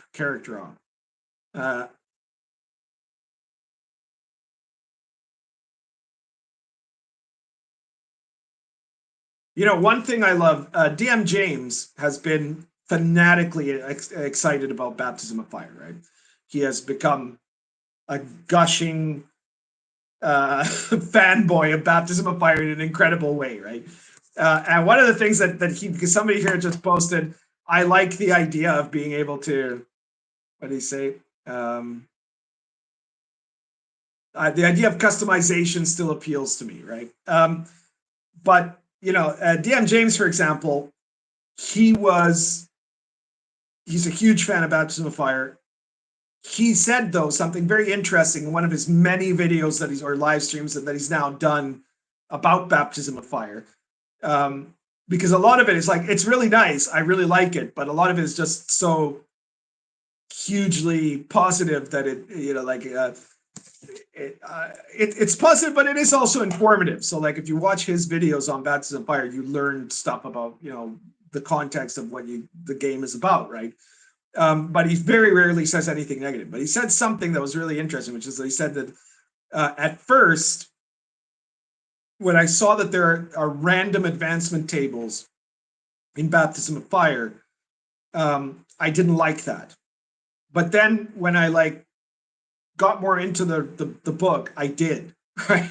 And that's great, right? And so the random optimization is like, well, what if I instead it's like, there's a point of being able to say, well, this is something that the character starts discovering in and of themselves, right? Like there is of course stuff you cite, and there's a way to handle that in the game. There's two ways to handle that in the game, really. One is that you can tell, like, for example, I have a guy in our Sword and Caravan campaign, right? He's the Magister, and he found, or he murdered a witch. Him and the party murdered a witch, and then they recovered her blasting wand. And a blasting wand is a very expensive item to make. It's a type of magic item, and but if you find an intact one, you could do a ritual to bind yourself to that one, just like you would to the one that you would have made. And so you save a ton of money on the opportunity to have this blasting wand, right? Which is a very powerful magic weapon, basically. And so he obviously took it, but he didn't have that power. He had battle magic, which is the category that power falls into, but he didn't have that specific power yet, right? And so he asked, and I obviously said yes, because he was now carrying that thing around. So he said, if I level up and I get a magical ability, will it have to be random, or can I specify that I would like to have the blast one? Like, no, I do this all the time in my campaigns, by the way. That's like, okay, so your guy has been investigating this thing, or he's gotten himself part of an alchemical lab, or he's found a book about astrological talismans or whatever, right? And then if he's interested, if he's playing his character in that way, then you can just say, well, the next time you roll a magical skill, instead of rolling randomly for the skill, you can choose to pick this thing, in his case, the blasting one, which he did when he leveled up at the end of the session last night. And so that's one way that you can direct customization. That's in a way that is reflected by the immersion of the game itself, and the experiences of the character in the game. Totally different than in 3rd edition, where you're just planning it for mechanical optimization, and then if at all, you are just creating an excuse after the fact, right? But there is another option too. If the player himself really wants something and has no good justification to explain why it should be inclined towards that in any way in the terms of the mechanics, but he really wants to have it because he thinks, I don't know, it's a cool power or whatever. In every case, every time you level, you can either roll twice on the table, or you can pick one result of the table. And so obviously it's the less optimal choice, right? If you do that, because 2 rolls doubles the chances of getting something good, right? But with one pick, if you choose that instead, you are certain to get the one thing you really want the most. So that's fine. You can do it that way, right? A character who does that every single time will end up being much less powerful than a guy who rolls randomly every single time. But if there's something you really want, you can get it that way, and that's fine. That's part of the rules. So it isn't that customization is off the table or things are completely random. That is taken into account in the system. All right. So where are we at now?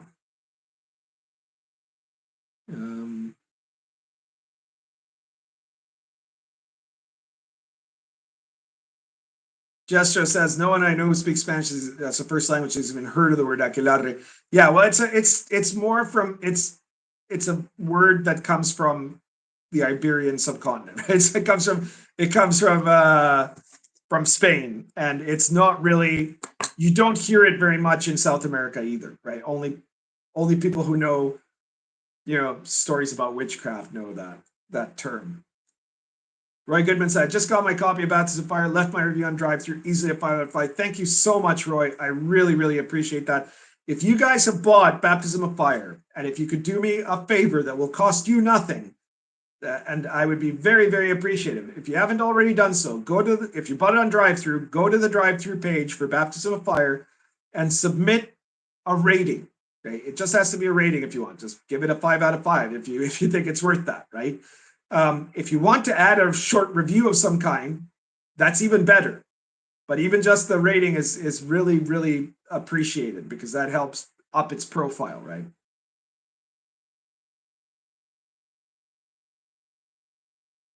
Jestro says, Pundit, what is an actual historical medieval story? Forgive my ignorance. Well, what I mean is like, there are medieval chronicles.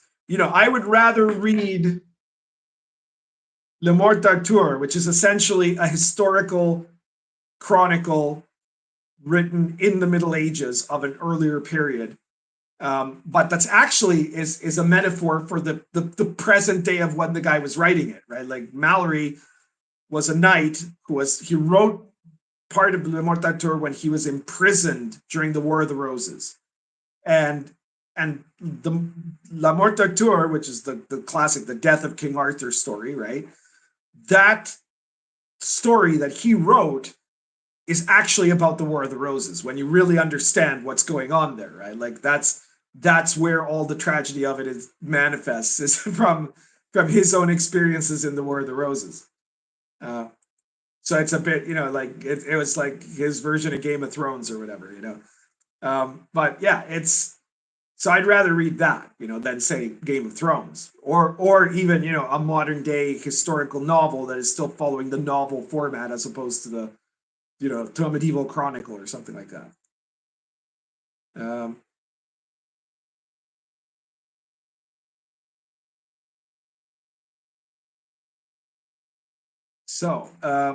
Gesture says, Pundit, a question about Lamentation of the Flame Princess adventures. Do you consider them unwinnable? Well, I don't think all of them are. I think that there's a lot of variety to it, but it's meant to be gory and grindhouse, right? So, Lamentations. Ironically, Lion and Dragon descends from Lamentations of the Flame Princess, right?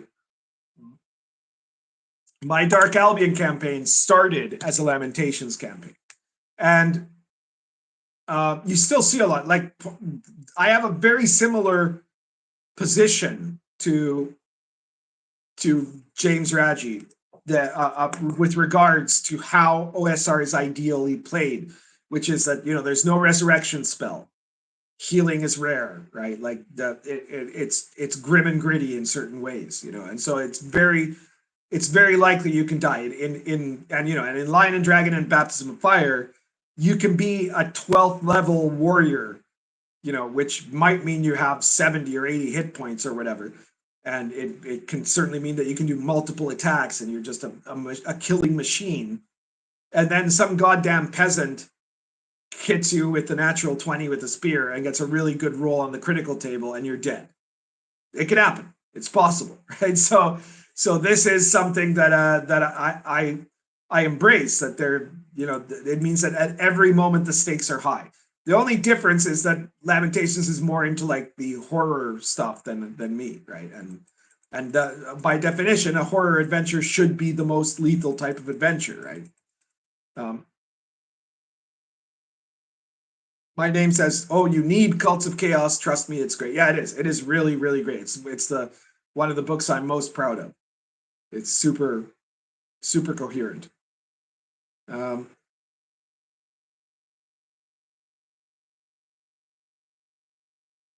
Sadwings Wages says, bet it's strange watching others play the game you created.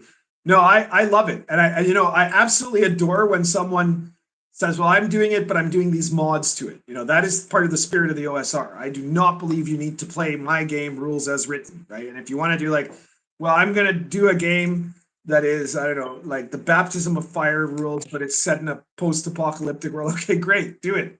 Fantastic, right? That's cool. Like I love hearing what interesting creative things people do with my books. The only thing I wouldn't like is if someone says, well, I played this game and it didn't work out for us, and then I'd want to know why,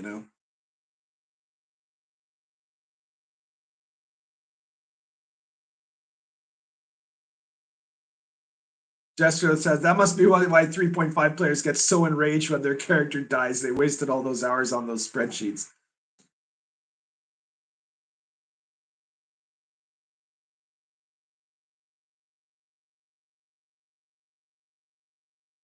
Steambub says, any chance of making a King Arthur setting book for L&D? Well, that's tough because I played Pendragon, the Great Pendragon campaign, and the Pendragon, the 5.5 edition, no, 5th edition, I think it was. The one that went with the Great Pendragon campaign, and like to me, there's nothing I could do that would be better than that was for like King Arthur. So it's like an area. It's the same reason like Aquelarre exists. So I'm probably never going to do medieval Spain as a setting in one of my games or one of my setting books because it's already been done. And it's been done well enough in my opinion. Like if there was like some historical setting that someone did really badly, that would be a different thing. Speaking of doing history badly. Oh, hang on. One more question. Pundit, how is your Tonnisburg game going? The Tonnisburg game ended. It was always meant to be a short game. Like the idea was they were going to go through the dungeon, right? And they made it all the way down to level 10. They did not get any of the crowns, but they decided, you know what? We've done enough. They were like, there was by level 10 gets pretty risky for them. They said, no, screw this. This is too much. Our characters are leaving. We've got a lot of gold. We've got a lot of treasure. We're happy. That's it. And so that's how that campaign ended then, and it was pretty satisfactory. All right, so let me get to the main topic in some ways of the night, and then after we're done the main topic, I might get back to addressing some of your other and further questions. But the main topic is, I don't know if you guys are aware of this, but it was announced quite some time ago. They're Wizards of the Coast, one of the products that's coming out with, and it is apparently supposed to be coming out this month, right? If I'm not mistaken, June 18th, supposedly it is coming out. Don't see any reason why it wouldn't at this point. It is a book that is called The Making of Original Dungeons and Dragons, 1970 to 1977. Okay, and they've done videos about this, and in the videos, you'll remember a few months ago they did a promotional video about this. I did a video about them on YouTube, where you had Jason Tondro, who is probably the only man left in the writing department of Wizards of the Coast, who actually knows a tiny bit about RPGs, but he is definitely not qualified for the position he has as senior game designer. He had done a video where he was interviewed about this, and he pointed out how problematic old D&D was, and how that has to be dealt with. It has to be, we have to condemn what D&D was from 1970 to 1977, right? So this book, and I mean, they're hyping it in public areas, let's say, as being like, it's going to be awesome because it has every page cover to cover of the first ever draft of D&D. Now, I remember Griffith Morgan has pointed out that like this same material was part of a lawsuit that happened, one of the TSR lawsuits or something like that. And as such, every single page is in the public domain pretty much. So the first thing I want to point out to people is you do not, as much as you might think that you need to have this book, right? If the reason you think that is because it's got like a draft that nobody has ever seen in print until now, well, bear in mind, you can get that whole draft without having to pay money to Wizards of the Coast, right? You can download that source, and I'm sure that somebody will be able, some clever person will be able to show you guys where it is or something. You can download that, print it out yourself, and there you go. You have the first draft of D&D, okay? And so this is an article that has come out on the Wargamer, which sounds like it should be like a really good site, right? But from what I've been told, the Wargamer started out being about war games, and now it's about wokeness. And you can kind of tell because on this page, you've got the author is somebody named Molly Russell. And if you look at the little tiny picture of their like profile, like their face picture, does not look like much of a war gamer, like not like most war gamers I know. And I don't want to stereotype, right? But you know, the typical war gamer looks something, you know, usually kind of portly, you know, in his 50s to 70s or so.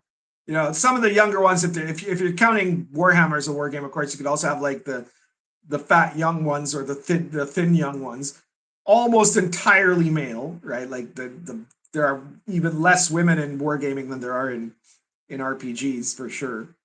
And you know, probably dressed in a very middle class style, right? Like, and just very semi-casual, you know, or whatever, or full casual, you know. This person, Molly Russell, is a fairly pale woman, assuming this is her real picture, right? Fairly pale woman wearing black lipstick, dyed black hair, half of her head shaved, the other half long. Hard to tell from the size of the profile, but because it's very tiny, the picture, but I am guessing that there are several piercings involved, you know. Looks a bit chubby. But yeah, so that is a person that apparently writes about wargaming for the Wargamer, right?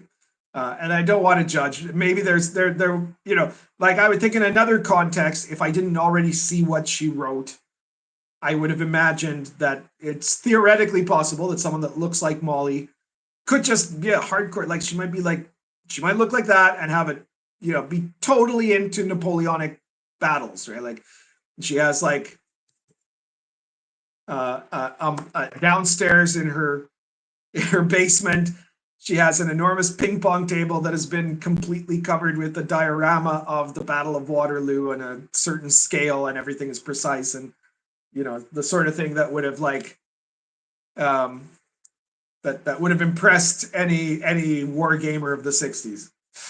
However, from her article, it's very clear that that's not who Molly is, you know. So the article says that the upcoming D&D history book, The Making of Original Dungeons and Dragons, was created, and this is the most important thing to her, obviously, was created with the help of inclusivity consultants, confirms Wizards of the Coast.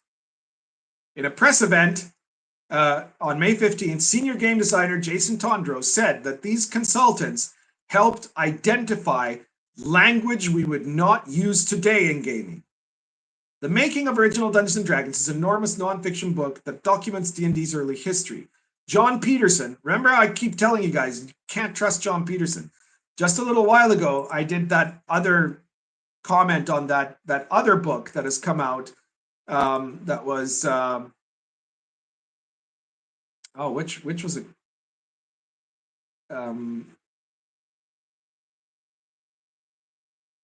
I can't find it now. All right. But anyways, there's another book, an anthology book that came out that has in it, you know, essays about how D&D is horribly racist and colonialist and imperialist, right? And John Peterson is one of the contributors, right? So don't trust John Peterson. He's very clearly in a certain camp here. But apparently he's helped Wizards of the Coast put together the beginnings of D&D, showing the game's early influences, sales, and community. And it has every page cover to cover of the first ever draft of D&D. During the press event, Wizards of the Coast was asked how this new D&D book planned to tackle the problematic side of RPG history.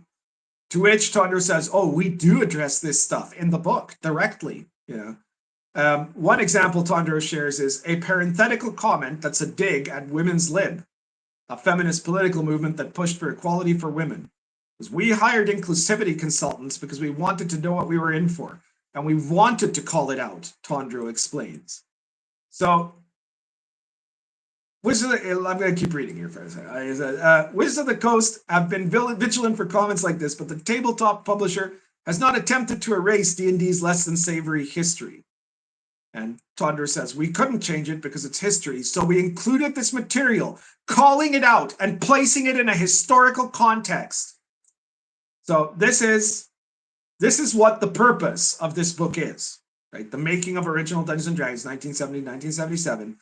It is presented, the cover is like the ampersand with the dragon, like the classic, like late 1E to early 2E era ampersand of the dragon breathing fire, right? So it is complete member berries, and inside it's got the first draft, like the notes that Gary Gygax wrote on the back of his laundry list, and all this like D&D worship bullshit. Which again, you can get it all for free online. Look it up, do the research, you will find it. You won't have to pay $150 or whatever this book is going to cost, right?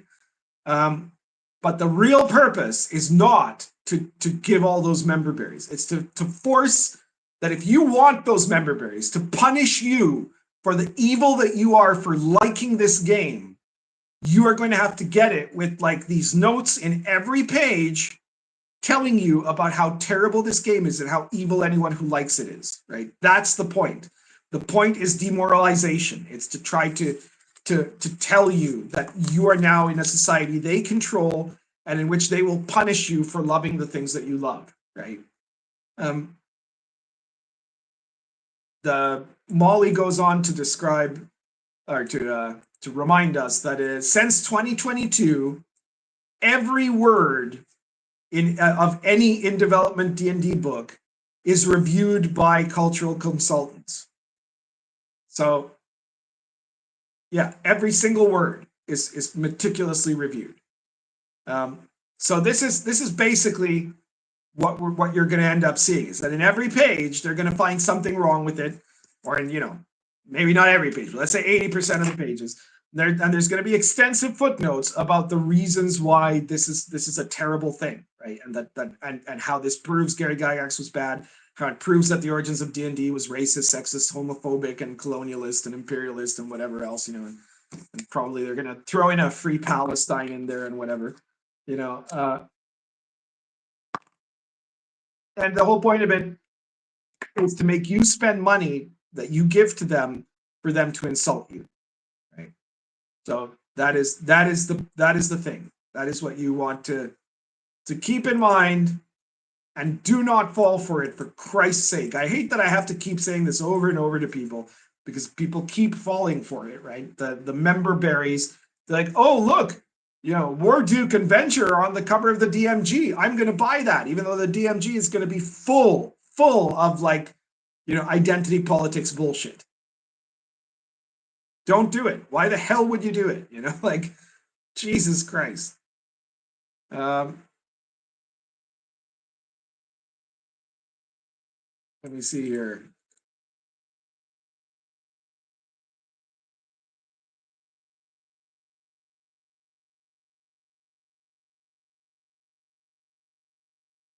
I'm trying to look up.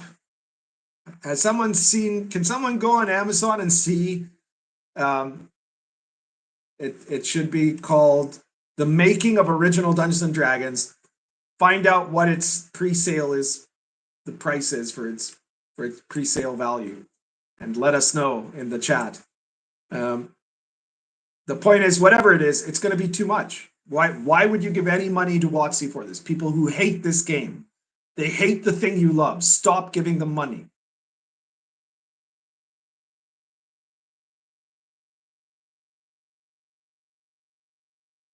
Steambob says, AKA we hate TSR, buy our books. Yeah, exactly. That is exactly what is going on there. Well, 86 of you still watching, so I managed to get to my main topic, and there was still a very good crowd. I really appreciate that, guys.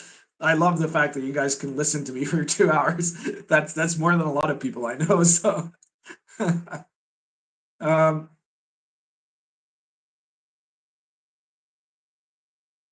I says, Mr. Tondro, is the problematic in the room right now?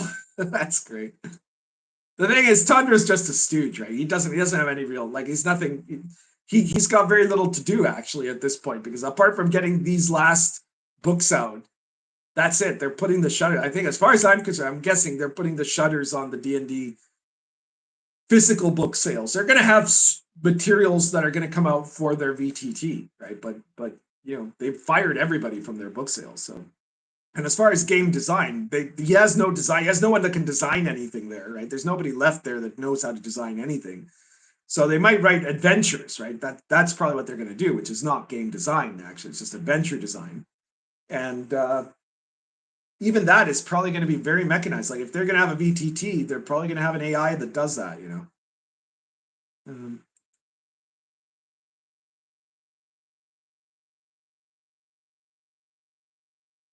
Michael Grant says, history books edited for modern audiences means full of lies. Yep.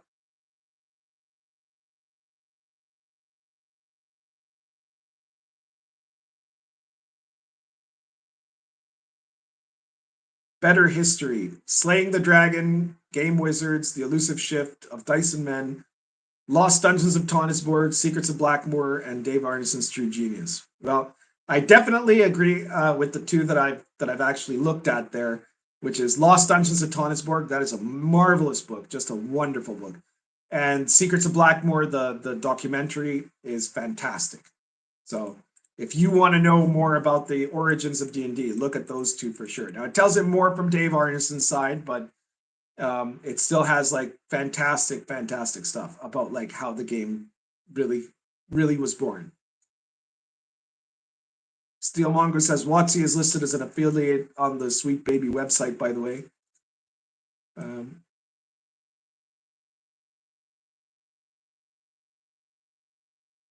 No one of consequence says the book will be on the bargain table at Barnes and Noble by fall. Quite possibly, yeah.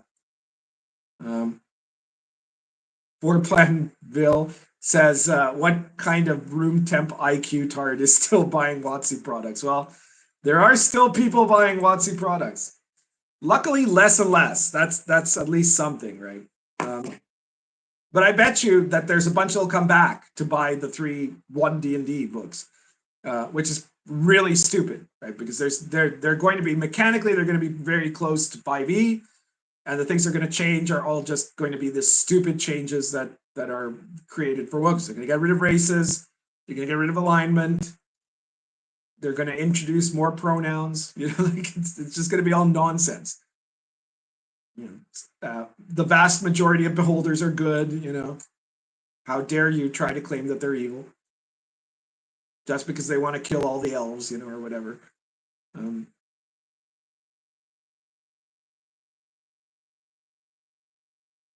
It's like, you know, I used to think, well, how could these people be like that dumb in this like concept, in this principle that like when there is unmitigated evil that they have, like, it's like, but you know, now after October 7th, you know, it's become obvious that they really are that stupid, right? Like that they have their point of view is, these guys, you know, you can't, how dare you say Hamas is evil, right? All they want is a free land for themselves, which they've had for the last 20 years, by the way. And then they're gonna, you know, and to do that, of course, they've got to fight against the colonialists. I mean, like, do you understand what that means, right? That they're gonna kill everybody. Oh yeah, well, you know, you're being unreasonable. No, that's literally what they say. You know, they want to kill every Jew, right? And it's like, they're like, well, but they have to negotiate with them then. Well, okay. So the idea is that maybe if you just let them kill half the Jews, they'll leave the other half alone. Is that the plan? You know, like, and they're like, well, you know, fuck you, right? Like, it's just so stupid. These people are mentally, like, they're brain damaged, right? Wokeness is brain damage. All right, so apparently the book is retail price, US retail price, I assume, is $99.99. Okay, so I was a little off, but it's still stupidly expensive for what is going to amount to a book that is created to insult you. Okay, don't bother. Apparently 121 Canadian if you're in Canada. Thank you, Jack Elmy. Judd Gossick says they like beholders because they like being seen. Yeah, that is very true. They do like being seen.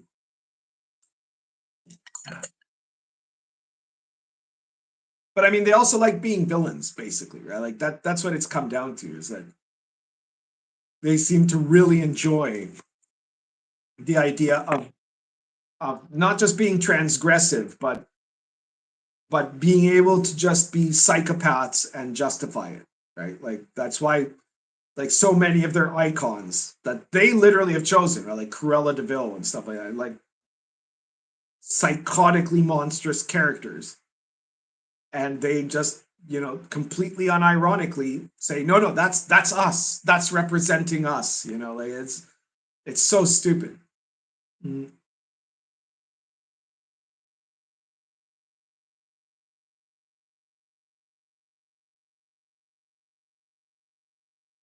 Just don't ask how beholders wipe, says Paradox Guy. Oh dear God. Well, I guess that closes that topic.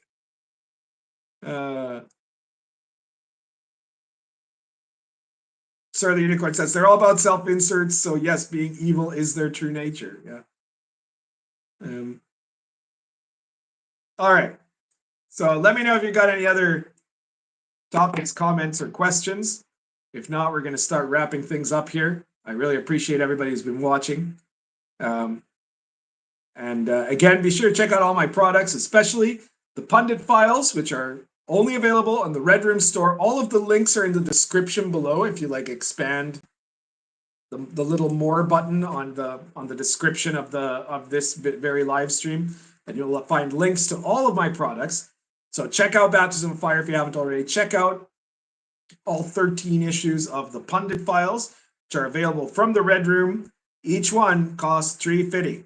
Okay, so if you can find someone to give you $3.50, you can buy an issue of the Pundit files, and there are some really great ones in there. Richard Kuhn says, "My God, Baptism of Fire is both huge and great. Just got it, and wow, thank you so much." I'm guessing, like, okay, it is supposedly the books are on the way, right? And they're being couriered, right? So it's not going to be lost. So presumably sometime in the course of the next 7 days or so, I should finally have my Baptism of Fire print books. And when I do, of course, you will expect that I'm going to do quite a few videos about Baptism of Fire. So get ready for that. And there I will try to, like, provide lore and stuff that I haven't seen other reviews do. Overkill Joe says the map on drive-thru is awesome. Yeah, it is. It's an amazing map. That's all on Chris Miller.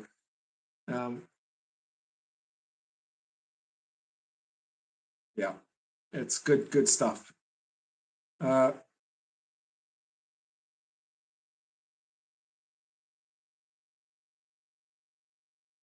Harmony Ginger. Hey, how's it going? Harmony Ginger, you say you have 2 interviews with Jeffro on YouTube. Why is it a problem if I speak to him? As far as I know, I only have 1 interview with Jeffro, and that was in Inappropriate Characters.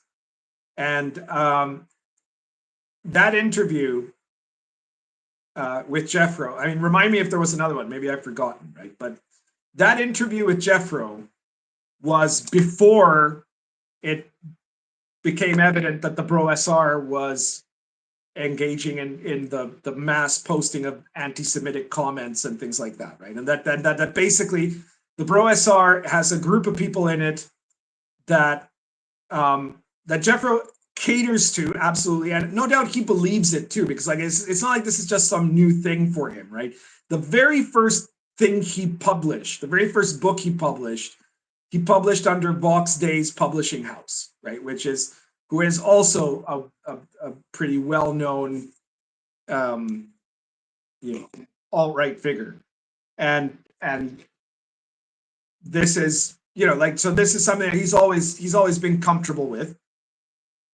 But the fact is that there are people in the BroSR who are basically members of the BroSR just to be able to do that, right? Like that's the problem when you start talking about how horrible Jews are or something like that, is that you're going to get people, like whatever it is, whether you're talking about, like, if you're in a volleyball chat room and it turns out the moderator likes to complain about Jews, you're going to get a bunch of people who go into that volleyball chat room who don't give a damn about volleyball, but who love to talk about how horrible Jews are, right? Because that's the nature of anti-Semites, right? And he has encouraged this.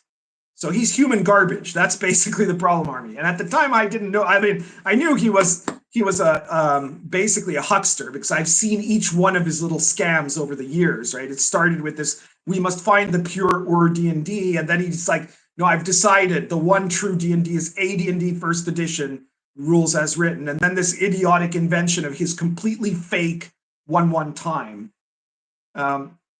Yeah, Harmony, I can show you if you want later on. Hit me up on X and I can show you more anti-Semitic posts he has done and that other people have done. Okay, they're in the BroSR. I mean, I ended up getting permabanned from Twitter for like 3 days because of the brigading I got from these guys for calling them out on this, right? So it is, you know, and it's like, you say don't judge the entirety of a man's work, but I mean, like, okay, if let's say Venger Satanis, right? If he's done a lot of different products, you might like him, you might not like him, right? But if he fucked a sheep, that would be the only thing that anybody would judge him for, right? And it's the same thing, you know, in the case of Jeffro. He has publicly stated that he thinks that there is a Jewish conspiracy to corrupt children and destabilize Western civilization, right? And he did that in a post that included the stereotypical cackling Jew sort of image, right? So you know, this is, you know, that's the only thing he needs to be judged for at this point, right? And I think that, you know, he is very skillful at underplaying that when he's talking to a certain kind of public, where there he wants to say, no, we're just all about the games and all of this, right? Never mind that he's not all about the games. He's not in the OSR. He's an anti-OSR person. He literally claims that he believes that there should not be any game other than AD&D first edition, right? That all OSR products are basically the enemy to him, right? So he uses the term BroSR as a way to confuse people into thinking he's part of the OSR. He's not. He's literally the leader of an anti-OSR cult, right?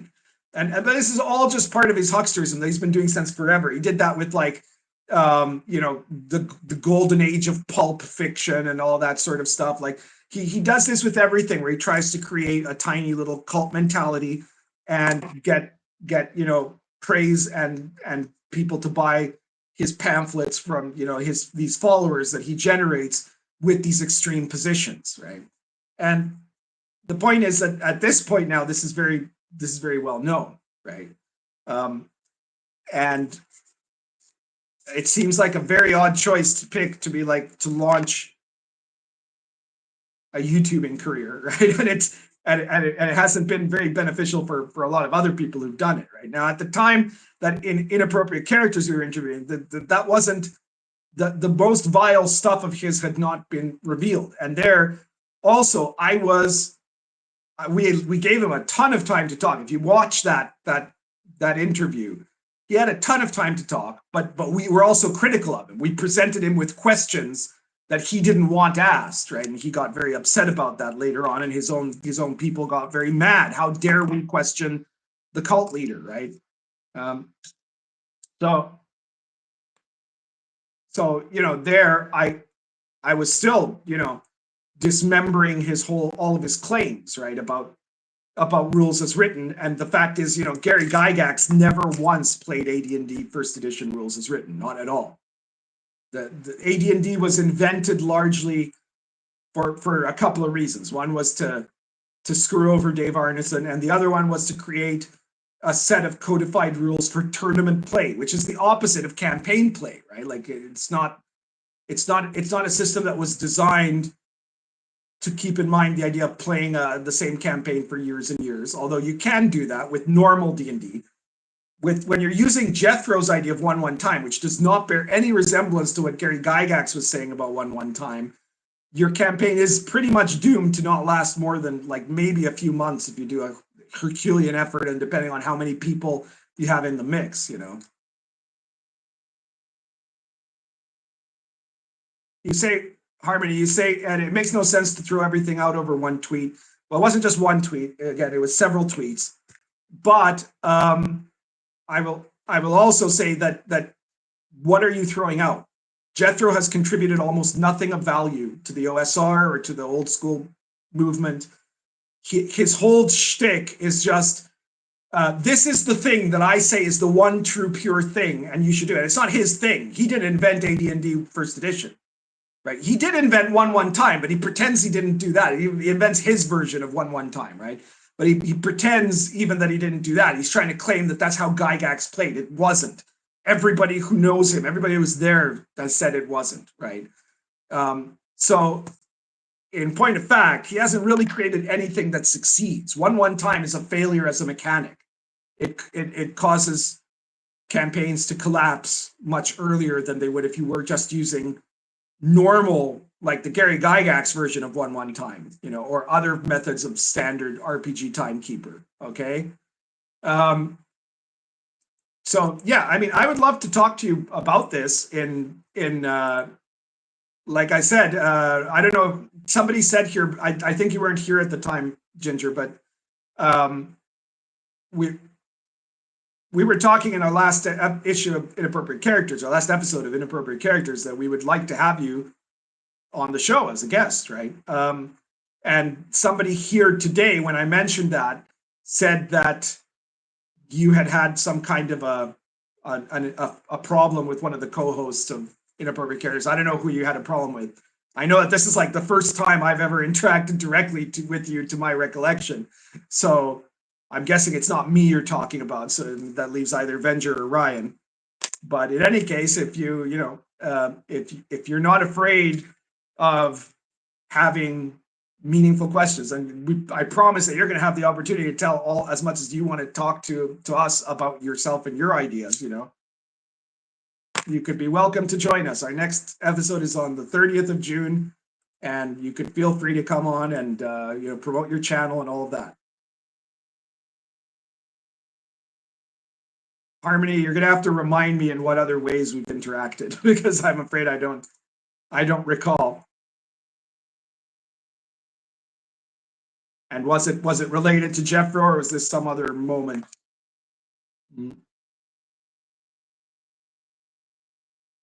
I mean, as far as I can tell, you don't follow me on X, and I didn't follow, or I don't follow you on X.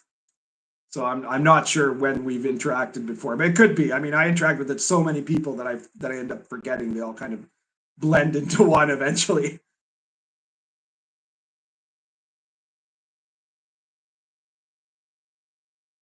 Judd Goswick says it had to be right. Everyone loves Venger. Well, a lot of people love Venger, but Venger also has zero filter between what he thinks and what comes out of his mouth, right? So there are a lot of times that Venger has pissed some people off.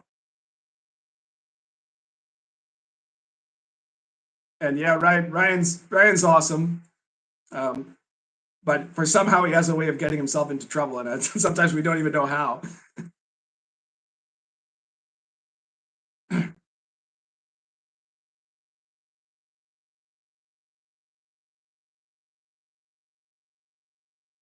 Anyways, Harmony, the point is that Jethro is a fucking blip in the world of role playing. He's not part of the OSR.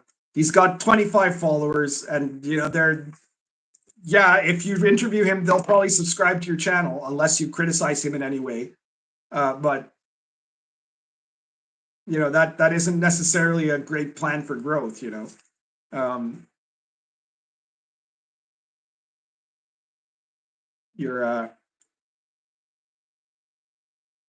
I'm sure you've got other ideas. I did. I can't check right now my Twitter because I'm using my phone to. You say that I follow you and that I had choice words for you about the Jethro interview. I am pretty sure I don't follow you. If it was inappropriate characters that said it, I mean, I might have responded to something where Jethro was interviewed. I might have made a comment. I have made comments about this, and like I said, that it was not, you know, it wasn't particularly. There was the other famous interviewer of Jethro post his Jew comments was the Basic Expert, who had a huge dust up with me where he was like, "Oh, why are you attacking me? You're harming my brand," right? And then, you know, like I said, look, you're harming your brand by having Jeffrey on there. And basically the Basic Expert was actually, you know, he was rising up very quickly to, like, you know, diversity and dragon levels of popularity. And from what I've seen since then, he's basically plateaued, right? So the whole controversy kind of flattened him, right? It hasn't killed him or anything. And he's actually produced an RPG, which is to me a much more important significator of how useful you are in the OSR, right? Anybody can have a YouTube channel, but if you make a game and it's a good game, and from what I've heard, I mean, he hasn't sent me a review copy, though if he was smart, he probably would, because he, you know, you'd think he would at least know that I would give it a proper review, right? Like, I've reviewed stuff by people I don't particularly like before, and if it's a good product, I'll still call it a good product. It's a historical based RPG. He's doing my shtick, right? And I'm fine with that. It's not only my shtick, but it's what I do too, right? So he is doing a historically authentic Aztec game, and that sounds pretty awesome to me, right? So I'm not saying that I have anything, you know, like that I wish him badly or something. But I am saying that at the very least, you can say that putting Jeffro on and connecting yourself to the Bro SR did him no favors, right? But okay, Harmony, I'm glad that you're saying you'll come on. We will get in touch. I am 99% sure that you're not on my followers list. I'd have to try to, or that I'm following you. Let me see if I can find this on my desktop here, because I've never signed up to my desktop in okay. So apparently I follow, wow, that is crazy. I follow like 2,400 people. How am I gonna find this? I guess I'll just go along here.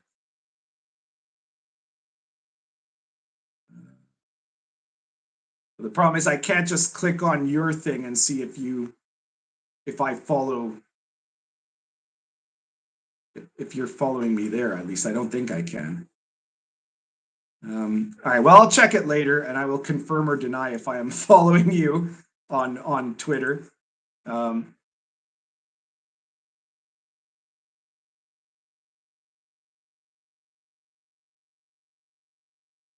I do follow a lot of people, apparently, more than I thought I did. Okay, Vork Hammerfist says, just check text. It looks like you are following her, Casimir Urbanski, RPGPundit. Okay, all right, well then, I guess I am following you.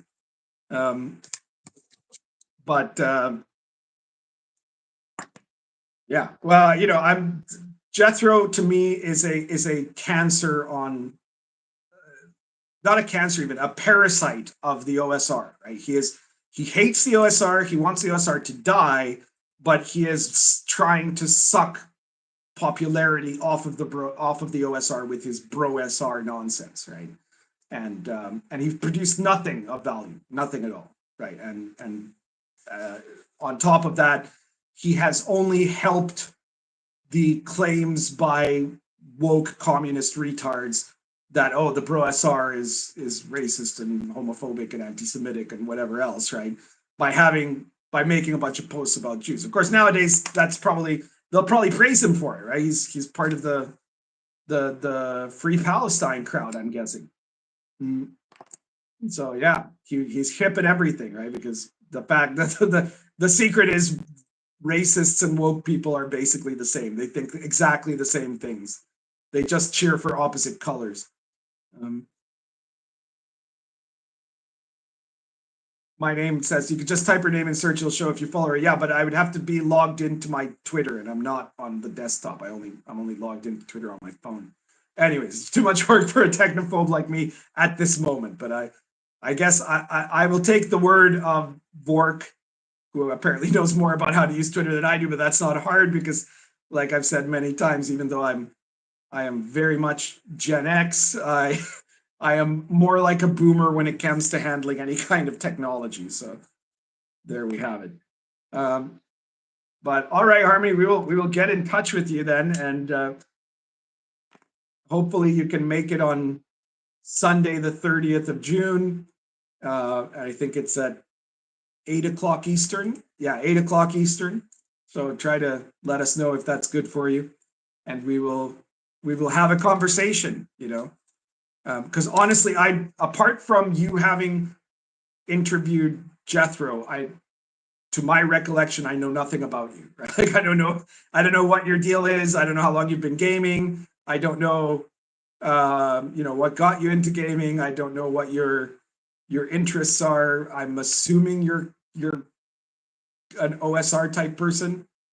My name says, try to imagine RPGPundit setting up a live stream with her. I can't imagine. Well, no, hang on. I have done a couple of live streams now on my channel using the YouTube feature of invite a guest, right? Where you can have one person on the show with you without having to use any other like StreamYard or anything like that.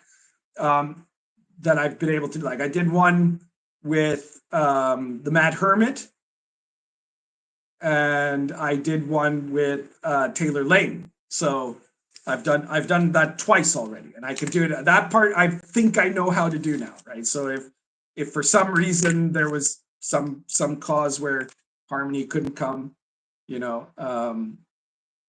to inappropriate characters, I could have her here sometime. But yeah, I'd probably want to know what the heck is her deal first, but there you go. I'll try to do some research, Harmony. As you can see, I really did not even remember that I was following you. Maybe it was, you know, sometimes someone posts something that looks clever to me and I'm like, oh, I'll follow them, you know. Usually though, that's someone who's already following me, and I don't know if you were, but there must have been something. Maybe I just started to follow you once the interview happened because I wanted to see if there would be any other developments there. Max says, I love Taylor Lane. Well, you know, like I said in my interview with Taylor, that there are very few people on X that I have like the notification thing that'll alert me every time they post. And one of them is like Elon Musk, because he's always posting crazy stuff, right? And you know, one of them is a very good friend of mine who is not a gamer and who posts stuff on international finance and politics and stuff like that are articles that are often interesting that wouldn't normally show up on my feed. So it gives me an opportunity to look at other stuff that I don't often catch myself that I know is going to be good. And the last one is Taylor Lane, and that's because every time Taylor writes something about RPGs or RPG design or RPG play, it makes me think. And that's more than I can say of almost any other, you know, OSR influencer, let's say. You know, like I like a lot of other people, but Taylor Lane every single time is like there's something there that like gets us, and you know, when we interact in a thread, it's really fascinating.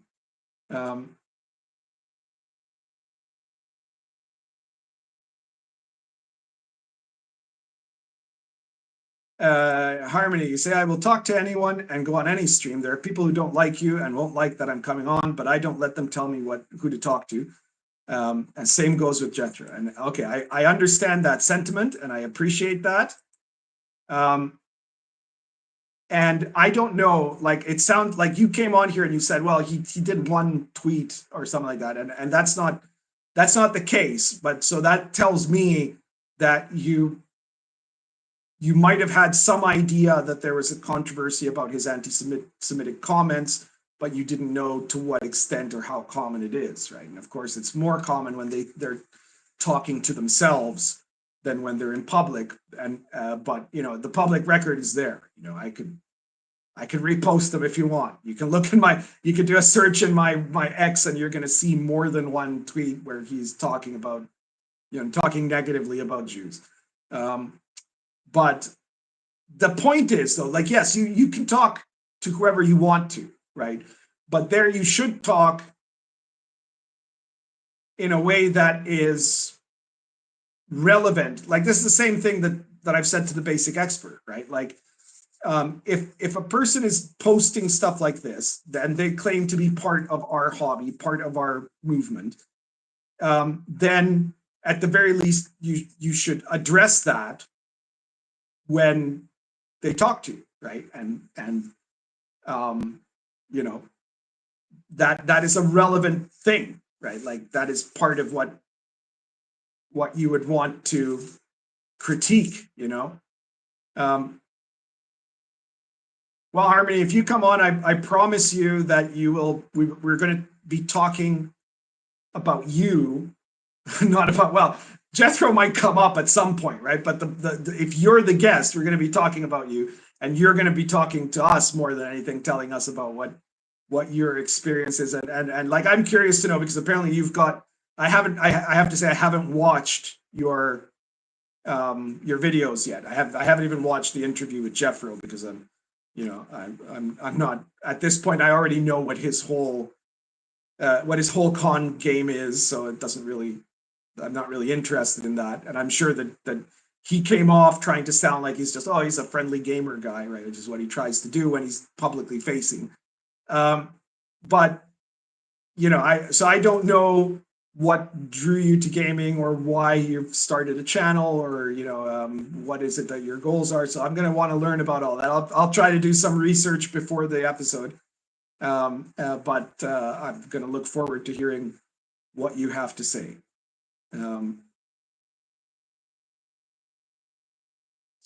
Okay, so thank you, by the way, to Harmony for showing up at the tail end of this live stream that gave us another topic to cover, which is always fun.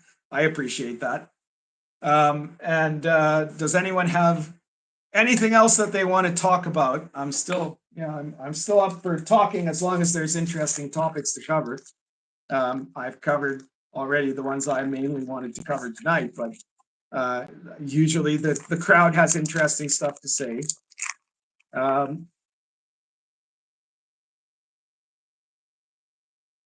My name says, I'd be interested to hear what you have to say about games, Harmony Ginger, about theory and ideas. Yeah, well, I want to know what the gist of, because you can make a YouTube channel that's about gaming or about OSR gaming or D&D in general or whatever. That could be a lot of different things, right? Like there's the people that do live streaming of their games themselves, which I've never found particularly interesting, but some people really love that apparently, so that's fine. And then there's people that are just like, they're doing, they're talking about exciting products that they like, and that's okay. Some of them are good reviewers, some of them are basically shills or whatever, shills for WotC or other people.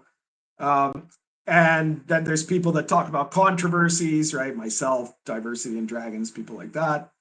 I also do reviews, of course, and I talk about game theory, and there's a lot of people talk about game design theory. Now, of course, with the theory of game design or the theory of role playing or stuff like that, that takes a pretty important level of experience to do. Otherwise, you just come off looking kind of silly, But there's also like people who do interviews of people, like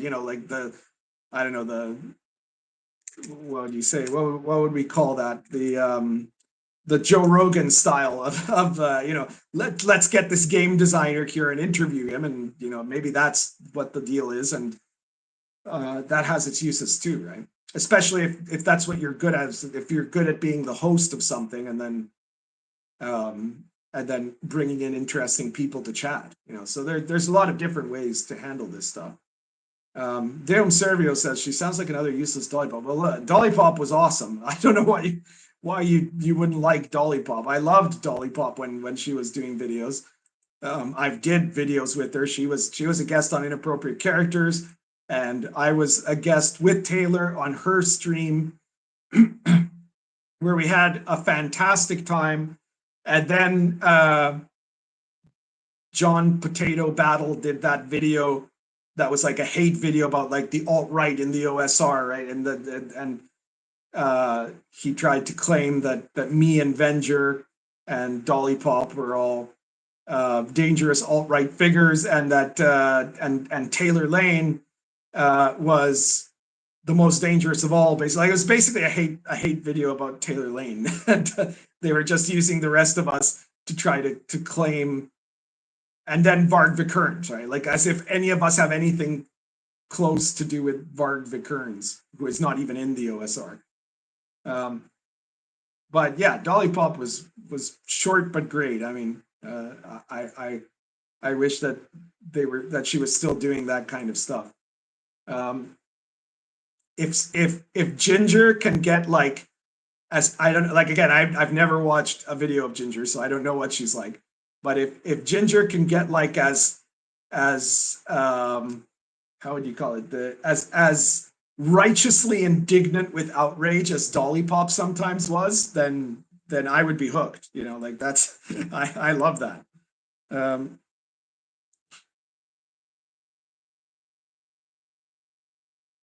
Sadwings Raging says Vengers search for the golden fleece. My name says, I've learned a lot about game design from you. Well, thank you. But I mean, part of that is experience, and part of that is that I learned a lot about game design from some other people, especially the late, great Eric Wujic. My name says, Rogan mostly interviews people who are trying to sell a book. Well, I hate to tell you my name, but if you're interviewing like game designers, they're mostly trying to sell a book, you know, and that includes me, obviously, right? I mean, I make books. It's my living. I happen to think that my books are really good quality and really worth it. Dame Servium says she was only into RPGs because of Aaron. I don't know if I don't think that's strictly true, but whatever. I'm not here to convince you otherwise, Dame.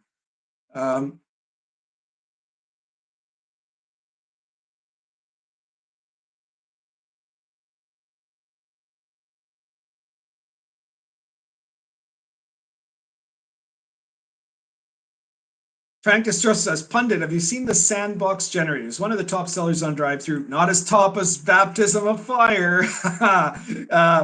He says, you're a master of random generators. Would you ever consider doing a book like that? Now, I haven't seen the sandbox generator, so I don't know. Like, I've seen it listed close to my book on drive-thru. Let's see where it's at right now. The sandbox generator is number 7 in the OSR list. Baptism of Fire, still number 1. Number 2 is Stars Without Number, which has probably been there forever, you know, like huge game. Then something called the Monster Overhaul. I have no idea what that is. Worlds Without Number, Cities Without Number. Kevin Crawford he's a very good, like, that is a guy who's a good game designer, I'll tell you that much. He has my respect. And then the sandbox generator. Okay. So no, I haven't seen the sandbox generator. I haven't, you know, if somebody were to send me a review copy, I would gladly take a look at it. But I'm guessing from the name that what I need to know about is that it's about how to generate a sandbox. Correct me if I'm wrong. And I'm guessing that from what you're saying there, you're asking is that it's, it sounds to me like it's a random generators for generating a sandbox as opposed to just kind of like a general advice sort of thing.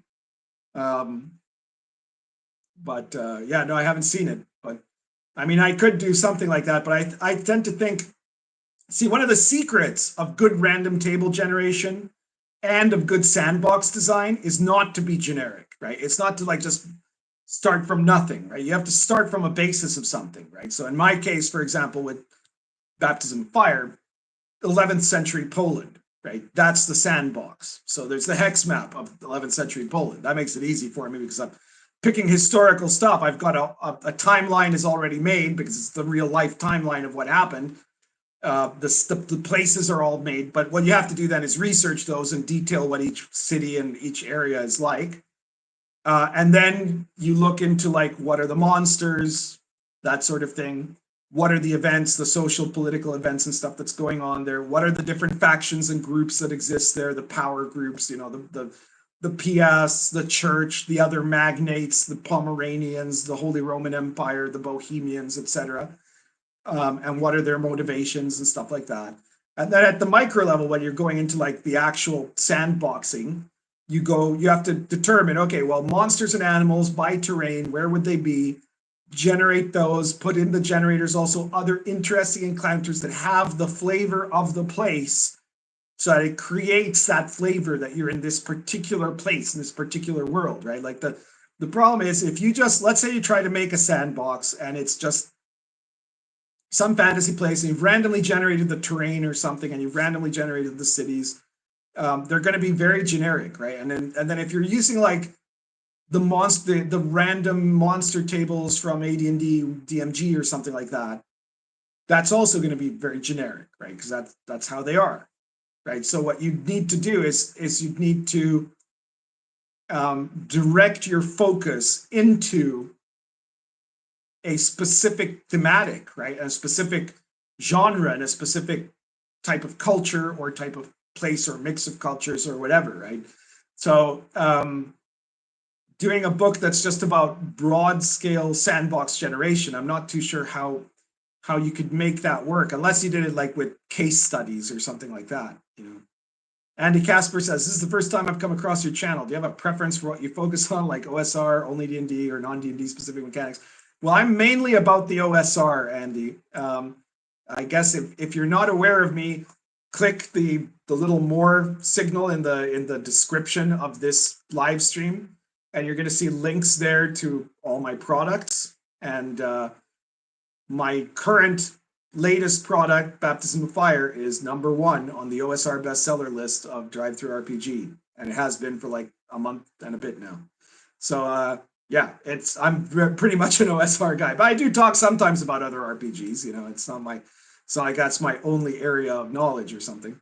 But mainly it's about that and about like the theory of game design, the mechanics of what the role-playing experience is, and lots of stuff like that, and a lot of ranting and book reviews. They're all on my channel. Check out my other videos and subscribe, I hope, and I hope that you will find it useful, you know. Let's see, where was that? I think I've lost my place here. All right, let me just keep looking here. Okay, no, we've taught that one. We've done this. No.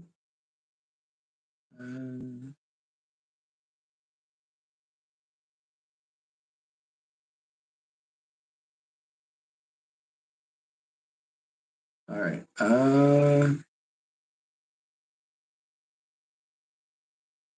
I seem to have missed a few comments here, but okay.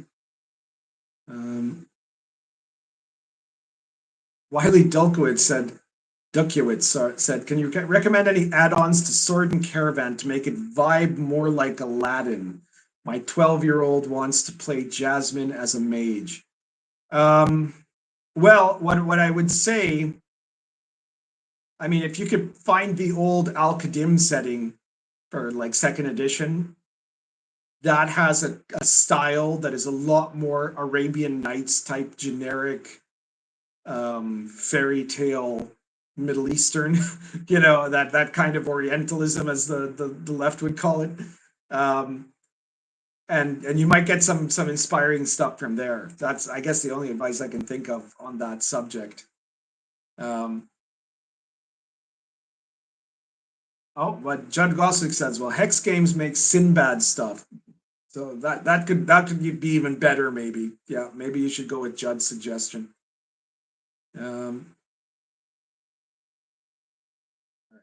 Oh, here we are. Now I found where I was. I had completely slipped out of the thing here.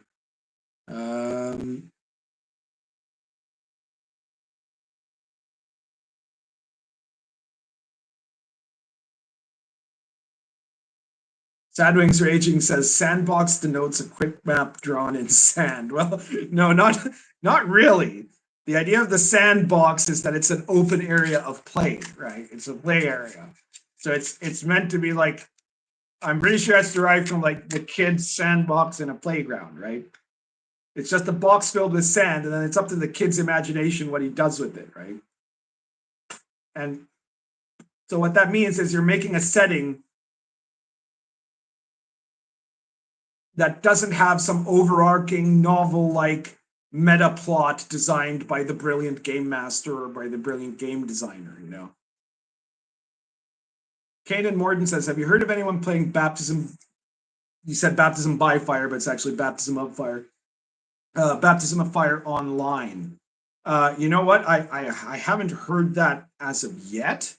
Well, actually, no, I certainly not in a public game. I've heard a couple of people mentioning that they were playing Baptism Fire with the implication that it was with other people online who were talking with me privately, but you know, you can always start one, right? And I'm sure there are people doing that now, right? So it's just a question of finding a group of people that would like to do that.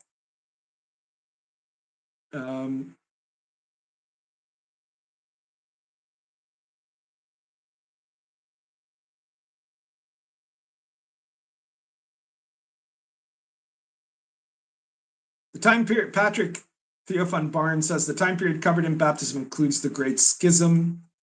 I wonder if the game acknowledges that and the conflict between Poles who followed Rome and those who remained with Constantinople. Well, the Great Schism happens in the 1050s. And so like technically, you're right that the timeline, let me just grab the timeline here. So the timeline in the Baptism of Fire book ends in 1050 technically. 1058 is the last two entries are 1050 and then 1058, which is when Casimir 1050 Casimir retakes Silesia and basically has mostly recovered the territories of Poland. 1058 Casimir the Restorer dies. His son will eventually be crowned king of Poland. So, but that's just the very tail end, right? So that isn't really covered in the Great Schism is not really covered in the book because the core area of action that happens in the campaign is like depends on when you start, right? Like the default starting position is 1025. But for example, my Baptism of Fire campaign, I started in 991. So like at the time of the when Mieszko the First is dying, right? And so like now they're in 992 during the civil war between his sons. Well, really between his oldest son and Mieszko's second wife and her child sons, right? But you know, it can be anywhere from around there, from around the 990s, until basically the collapse of the first Piast collapse that happens in around 1035, 1036, and then you could theoretically continue playing during the time when Poland is in absolute chaos. And if you wanted to keep going, you could keep playing until the time that Casimir the Restorer manages to start building back to recovering the Polish kingdom from the chaos in which it had fallen. And that's a lot of spoilers for anyone who hasn't read the timeline, I guess, but it is like literal history. So there isn't a lot of that. And I should mention that the Polish Christianity was always, contrary to what you seem to be implying in your text there, Polish Christianity was always aligned primarily with Rome. Mieszko the First, who embraces Christianity in 966, he does so in connection with the Holy Roman Empire, which was subservient. Well, not technically at that time they controlled the papacy rather than vice versa, but they were in spirit they were subservient to Rome and to Rome itself, right? Mieszko, after he converts, goes on a pilgrimage to Rome, to the Holy Father in Rome, right? Which is where his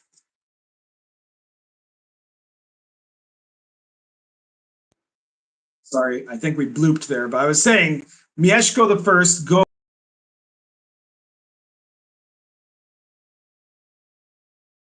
takes his good buddy Gerald, who was a pagan and who was absolutely furious at Mieszko for having converted. He insists on Gerald going with him to Rome, and there Gerald has his conversion, and he becomes the great holy warrior for Christendom.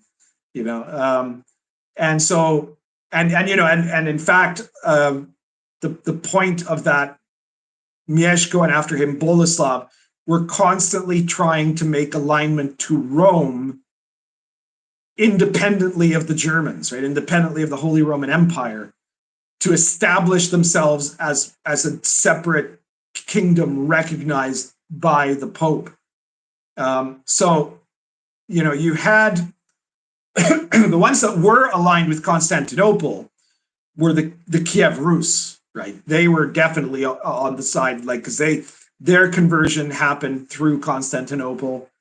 They were the ones that said, you know, the Varangian Guard that went and fought in the civil war in Constantinople, and you know, that was the East-West divide, right? That's why there's that old Polish saying that civilization ends at the Vistula, right? Everything east of the Vistula is not Western civilization anymore; it's Eastern civilization, if you can call it that.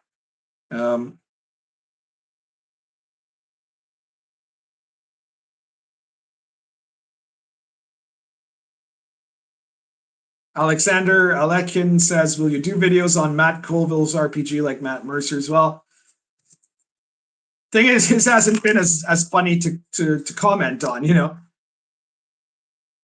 From what I've heard, it's pretty crappy.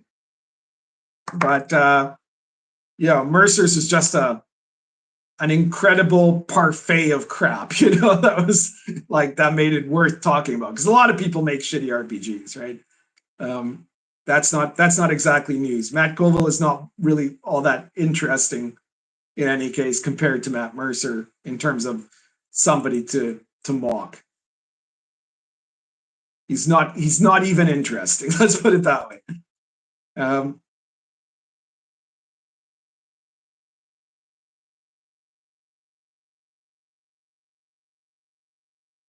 Xnard Prime says, I'm curious of any story of customers of RPGPundit totally defying the default settings of the claimed authentic medieval, going full Gonzo and surreal power gaming. Well, I do know that there are people that have done that sort of thing, that they've taken like Lion and Dragon. I haven't heard that much about Baptism of Fire just yet, but I'm sure that's going to happen with Baptism of Fire, right? Because Baptism of Fire is a much more like heavy metal sort of setting and context than Lion and Dragon, which is a bit more like Game of Thrones, right? But yeah, I'm sure that's going to happen there too, and there are people that mix it with all kinds of stuff, and I love it. I love it when they do that, you know. And don't forget that I love Gonzo gaming also, right? I wrote the Gonzo Fantasy Companion and World of the Last Sun, you know, and those are as Gonzo as it gets, you know.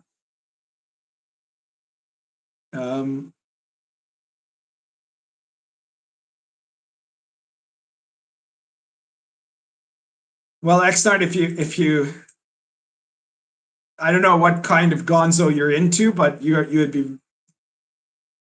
would be totally welcome to make of that with Baptism of Fire, you know, like into like, you could easily make Baptism of Fire like a barbaric post-apocalyptic kind of world, you know. And if you look at my World of the Last Sun book, or my Gonzo Fantasy Companion book, especially, where it's full of generators of weird and crazy things, you know, you're bound to find some material there that you could mix and match, even, you know, if you wanted to. Do it with my blessing, you know. You have my permission, son, you know. Although if the point was like to defy me, I guess you wouldn't, you know, that would probably. That probably bugs you, you know, but I'm not the type of guy that's like, no, you have to play this game the way I wanted it to be played. That's never going to be me.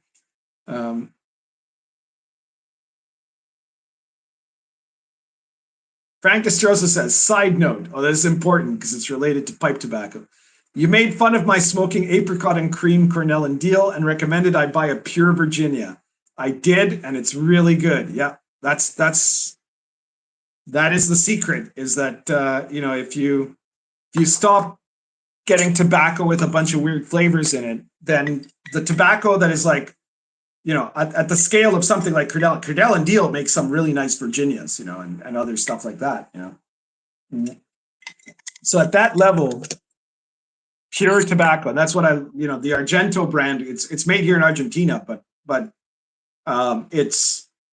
it's pure tobacco. It has no chemical additives. It has nothing else. It's just the tobacco. And so the tobacco has to be good for that to work, right? Whereas flavoring can cover up all kinds of sins, you know, and to say nothing of the chemical byproducts or whatever. Like, I mean, Cornell and Deal's flavoring is probably going to be an essence of the pure thing that it's going to, like, there's probably going to be, there might be propylene in it, but that's about it, right? Like, it's not going to be full of terrible chemicals or anything. I don't want to badmouth Cornell and Deal. They're a very good pipe tobacco brand, but even there, the aromatics generally, what they do is they cover the flavor of tobacco, right? And they also make the pipe burn more, and they make it more gurgly because there's the juices of whatever flavoring they put in there. You know, it's not as good. Find your way. You know, Virginias, Burleys, Virginia Burley mixes, Latakia, which is not a flavor. It's a kind of a smoking tobacco leaf that changes the flavor of the tobacco leaf. Perique, which is a type of spicy tobacco that in small portions, like Virginia Perique's blends are incredible. They're lovely, you know. So any of that sort of thing, that is what you would want to try smoking. And you know, it's a more sophisticated palate, and for some people it takes getting used to. And some Virginias can be very strong, but there are also other Virginias that can be very light. So yeah, check them out. I'm glad you did, Frank.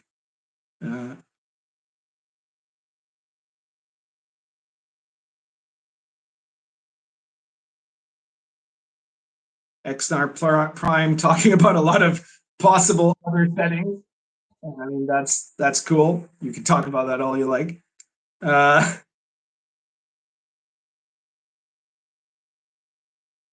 Xnard says, overall, Eastern Europe is exotic and needs more historical fantasy integration. Well, you know, I guess this is trying to help that a little bit. Part of it, yeah, it is. It's very different. It's very different from, like, let's say, the fantasy based on France, England, and you know, the Celtic countries. And that makes it very interesting. The monsters in Baptism of Fire are really cool, right? Because they're not like the monsters you expect. My name says Matt Colville isn't interesting enough to have an insurrection. Yeah. Kanan Morton says, was Gonzo Gaming a Gygax thing and something he was known to do? Yeah, it absolutely was. Like, he did that, but the guy that did more of that was Dave Arneson, right? Because Dave Arneson, he started out Blackmoor as a campaign that was like very kind of medieval, right? Like, it was this medieval kingdom in an area where there are some barbarians here, and there's another kingdom where there's an evil wizard's kingdom there. And then over time in his campaign, he started adding in all this sci-fi stuff and claimed that, well, there was an alien spaceship that crashed somewhere in the area of Blackmoor, and eventually in the campaign, players found that and they got the tech, and then suddenly the whole thing became like this science fantasy stuff, right? And that was to me a very big inspiration of the kind of gaming that I really enjoyed. And like they later incorporated that into Mystara and stuff like that.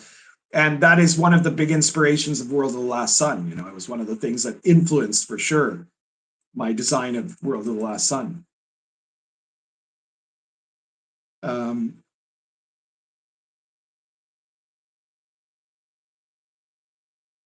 What brand in the USA would you recommend I buy, and type of tobacco?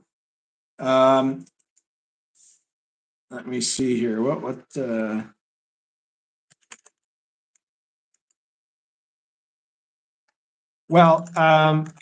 geez, trying to remember the name here. All right, so the two American brands that are probably easy to get, but also like some of the very best stuff, are Cornell and Deal, which is the one, you know, C&D, right? And GLPs. GLPs make some really excellent tobaccos, including some Something really good. Like if I don't know if you've ever smoked Perique yet, and if you haven't, maybe you don't want one this strong. But they make an incredible Perique that's called Haddo's Delight, and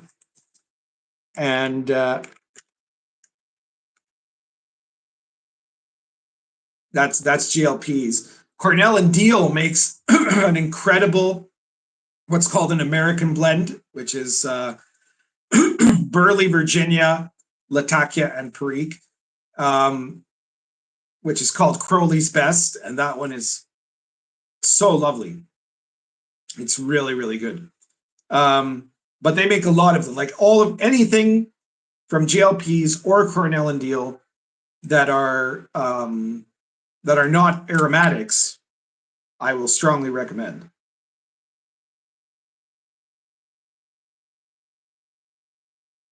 Xnard says, good that you're explaining that you're I'm losing my voice after talking constantly for the last, 3 hours.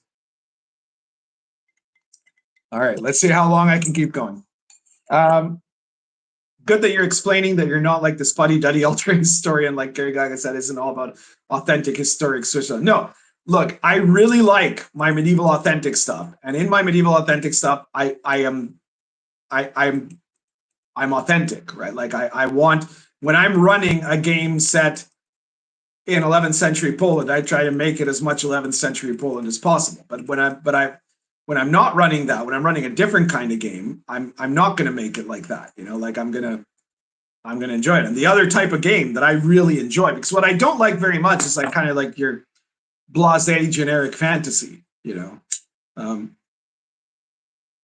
when I want fantasy, I want it to be like, when it's pure fantasy, I want it to be a little bit crazy. You know, like my favorite D&D setting was Mystara, so that. If you know what Mystara is like the full gamut of Mystara with the hollow world and with the flying ships and all the weird character races, again, another very big influence on World of the Last Sun, right? Like I want it to be nutty, right? And usually a little bit funny, but not too stupid, right? Like there's, like I said many times, there's Gonzo and then there's stupid Gonzo. Gonzo is funny, but not necessarily stupid. It can veer into the stupid sometimes. Frank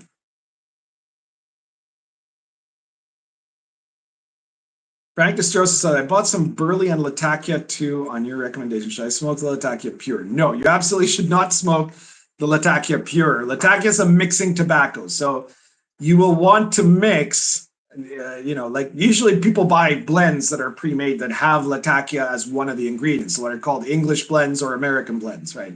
Though some American blends don't have Latakia and they have some other weird stuff. Like sometimes gotta be a little bit careful with that. But if you've bought pure Burley and you've bought Latakia, what I would suggest is you can try smoking the Burley, because Burley can mean a lot of stuff. Burley has a lot of different grades of quality. It has different levels of how intense it is, how rough it is, how sophisticated it is, right? So I would suggest first you try to smoke the Burley by itself. Smoke a bowl of that, see what you like, whether you like it, right? And then what I would suggest is that if you're absolutely in love with it, just smoke the Burley, right? But if not, what I would suggest is that you take the Burley and you mix in to that about, let's say, 20% Latakia, right? And try that. Or maybe you could start with 10%, maybe if you want to start lighter, because maybe it's better to start at the lower end and then work your way up, right? So maybe try adding, if you did 5%, you probably wouldn't even taste it. But if you do 10%, you'll taste it. It'll be a light Latakia blend, right? If you do 20%, it'll already be a heavy Latakia blend, right? And if you go over 20, you could go maybe up to 25 or 30, but then that would be intensely Latakia. Now you probably wouldn't taste the Burley at that point. But the mixture is somewhere in those areas, right? That's how you should mix those two up. Though often, a lot of people often say, well, but Burley is better mixed with Virginia. And in a lot of cases that's true, but I know that there are, that you can mix burley and latakia, and it can be pretty tasty as well. It'll depend a lot on the burley. We now have 80 people still listening when we're talking about pipe tobacco. My God. All right, guys, I'm impressed.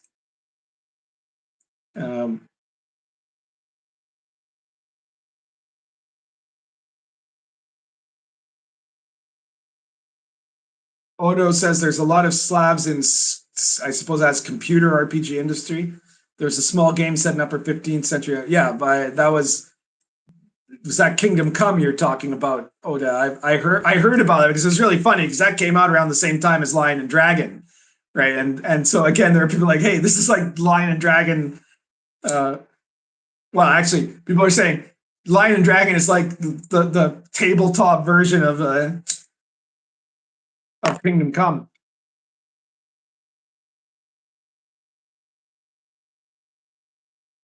Redfield says, if you like Mystara, check out Glenn Welch's Mystara Player's Guide. Richard Kuhn said, ran the basic module series once in Karamakos. It was fun. Unit Palace of the Silver Princess was insane. Well, yeah, that's like, but that's like baby Mystara, right? Like when you get the like Thaiatus and Alphatia box set, and then the Hollow World box set, and then the Princess Art box set, now you're talking, right? Like now you're in crazy cuckoo land, right? It's just fantastic. Saturday says thought burley was a cut. No, burley is one of the types of tobacco. There are really two standard commercial types of tobacco for pipe. One is burley, the other is Virginia, right? They're quite different from each other. Technically Perique is the third, but Perique is something that's used only for flavoring, and it's only like it's this weird tobacco that is grown that has this kind of the strong acidic taste that comes out in the smoking as like almost like spiciness, like or pepperiness or something like that. And Perique is grown only in the St. James Parish area of Louisiana, right? And it's something about the soil there in that place and only in that place that is that creates that flavor, right? So it's technically a third strain, but Perique is only really used, like you have to use tiny percentages of Perique, right? Like anywhere between 1 to not more than 7 or 8% of a mix would be Perique, right? And the classic there definitely is Virginia with Perique is the traditional combination.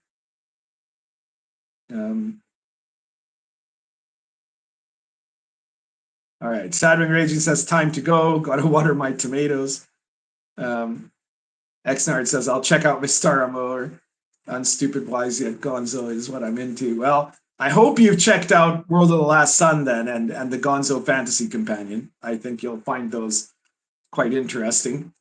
If not for the running them as is, you can like almost everything in World of the Last Sun is plug and play, right? And same thing with Gonzo Fantasy Companion. It's like you can pick, because what I detail in the book, World of the Last Sun is not like here's the map of the whole world and these are the different countries. No, it's like this is one region of this part of the world. This is another region over here. This is one region here. And it's like with one important feature, mostly like cities or kingdoms or organizations and things like that, right? So it's something that you can like just take. You can take what parts you want and put them into another world, basically. And Gonzo Fantasy Companion has a bunch of separate generators and sets of rules for a whole bunch of different things, right? And so you can pick and choose whatever you like there.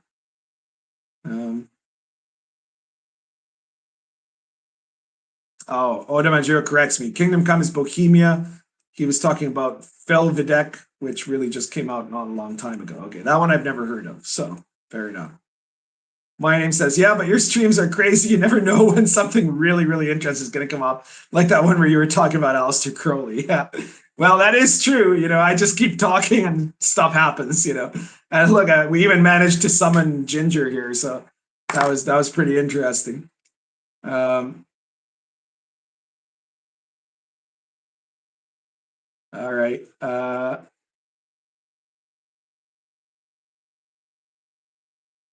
All right. Yeah. All right. Calvinani has to go, and I probably should get going too. I think we're going to wrap it up tonight. I've been at it for over 3 hours now, so I think that's a pretty good run, I'd say, right? So please, if you like this, please hit the like buttons, share it anywhere you think people find it interesting or get pissed off about it. Subscribe if you haven't subscribed. Xnard asks me, do I get along with people who are in Harn World? Columbia Games. Well, Columbia Games have always been pretty good with me. Like, they've sent me a lot of review stuff. I did reviews of a lot of their board games because they mostly do Harn and then they do board games, right? And they sent me a review copy of their Harn World book or box set. So yeah, that's Columbia are pretty good guys. All right, guys. So again, subscribe, share, like, hit the notification button, and check out all my products. You've got the whole list of them in any of my videos, and you can pick any of them up. Some are on drive-through, some are on drive-through in Amazon. The Pundit files are on the Red Room store. The links are all in there, and please check them out. And thank you to everyone. Thank you to all the super chatters, and thank you to all the people that stuck with us for 3 hours. That's awesome. And I don't know when I'll do the next one. I never organize these ahead of time. I don't have like a set day of the week to do it because I just do not have time in my schedule to have a set day of the week for that. But I'm sure I'll see you guys soon. All right. Now, how do I turn this off? Another thing I always forget every time. All right. See you later, guys. End stream.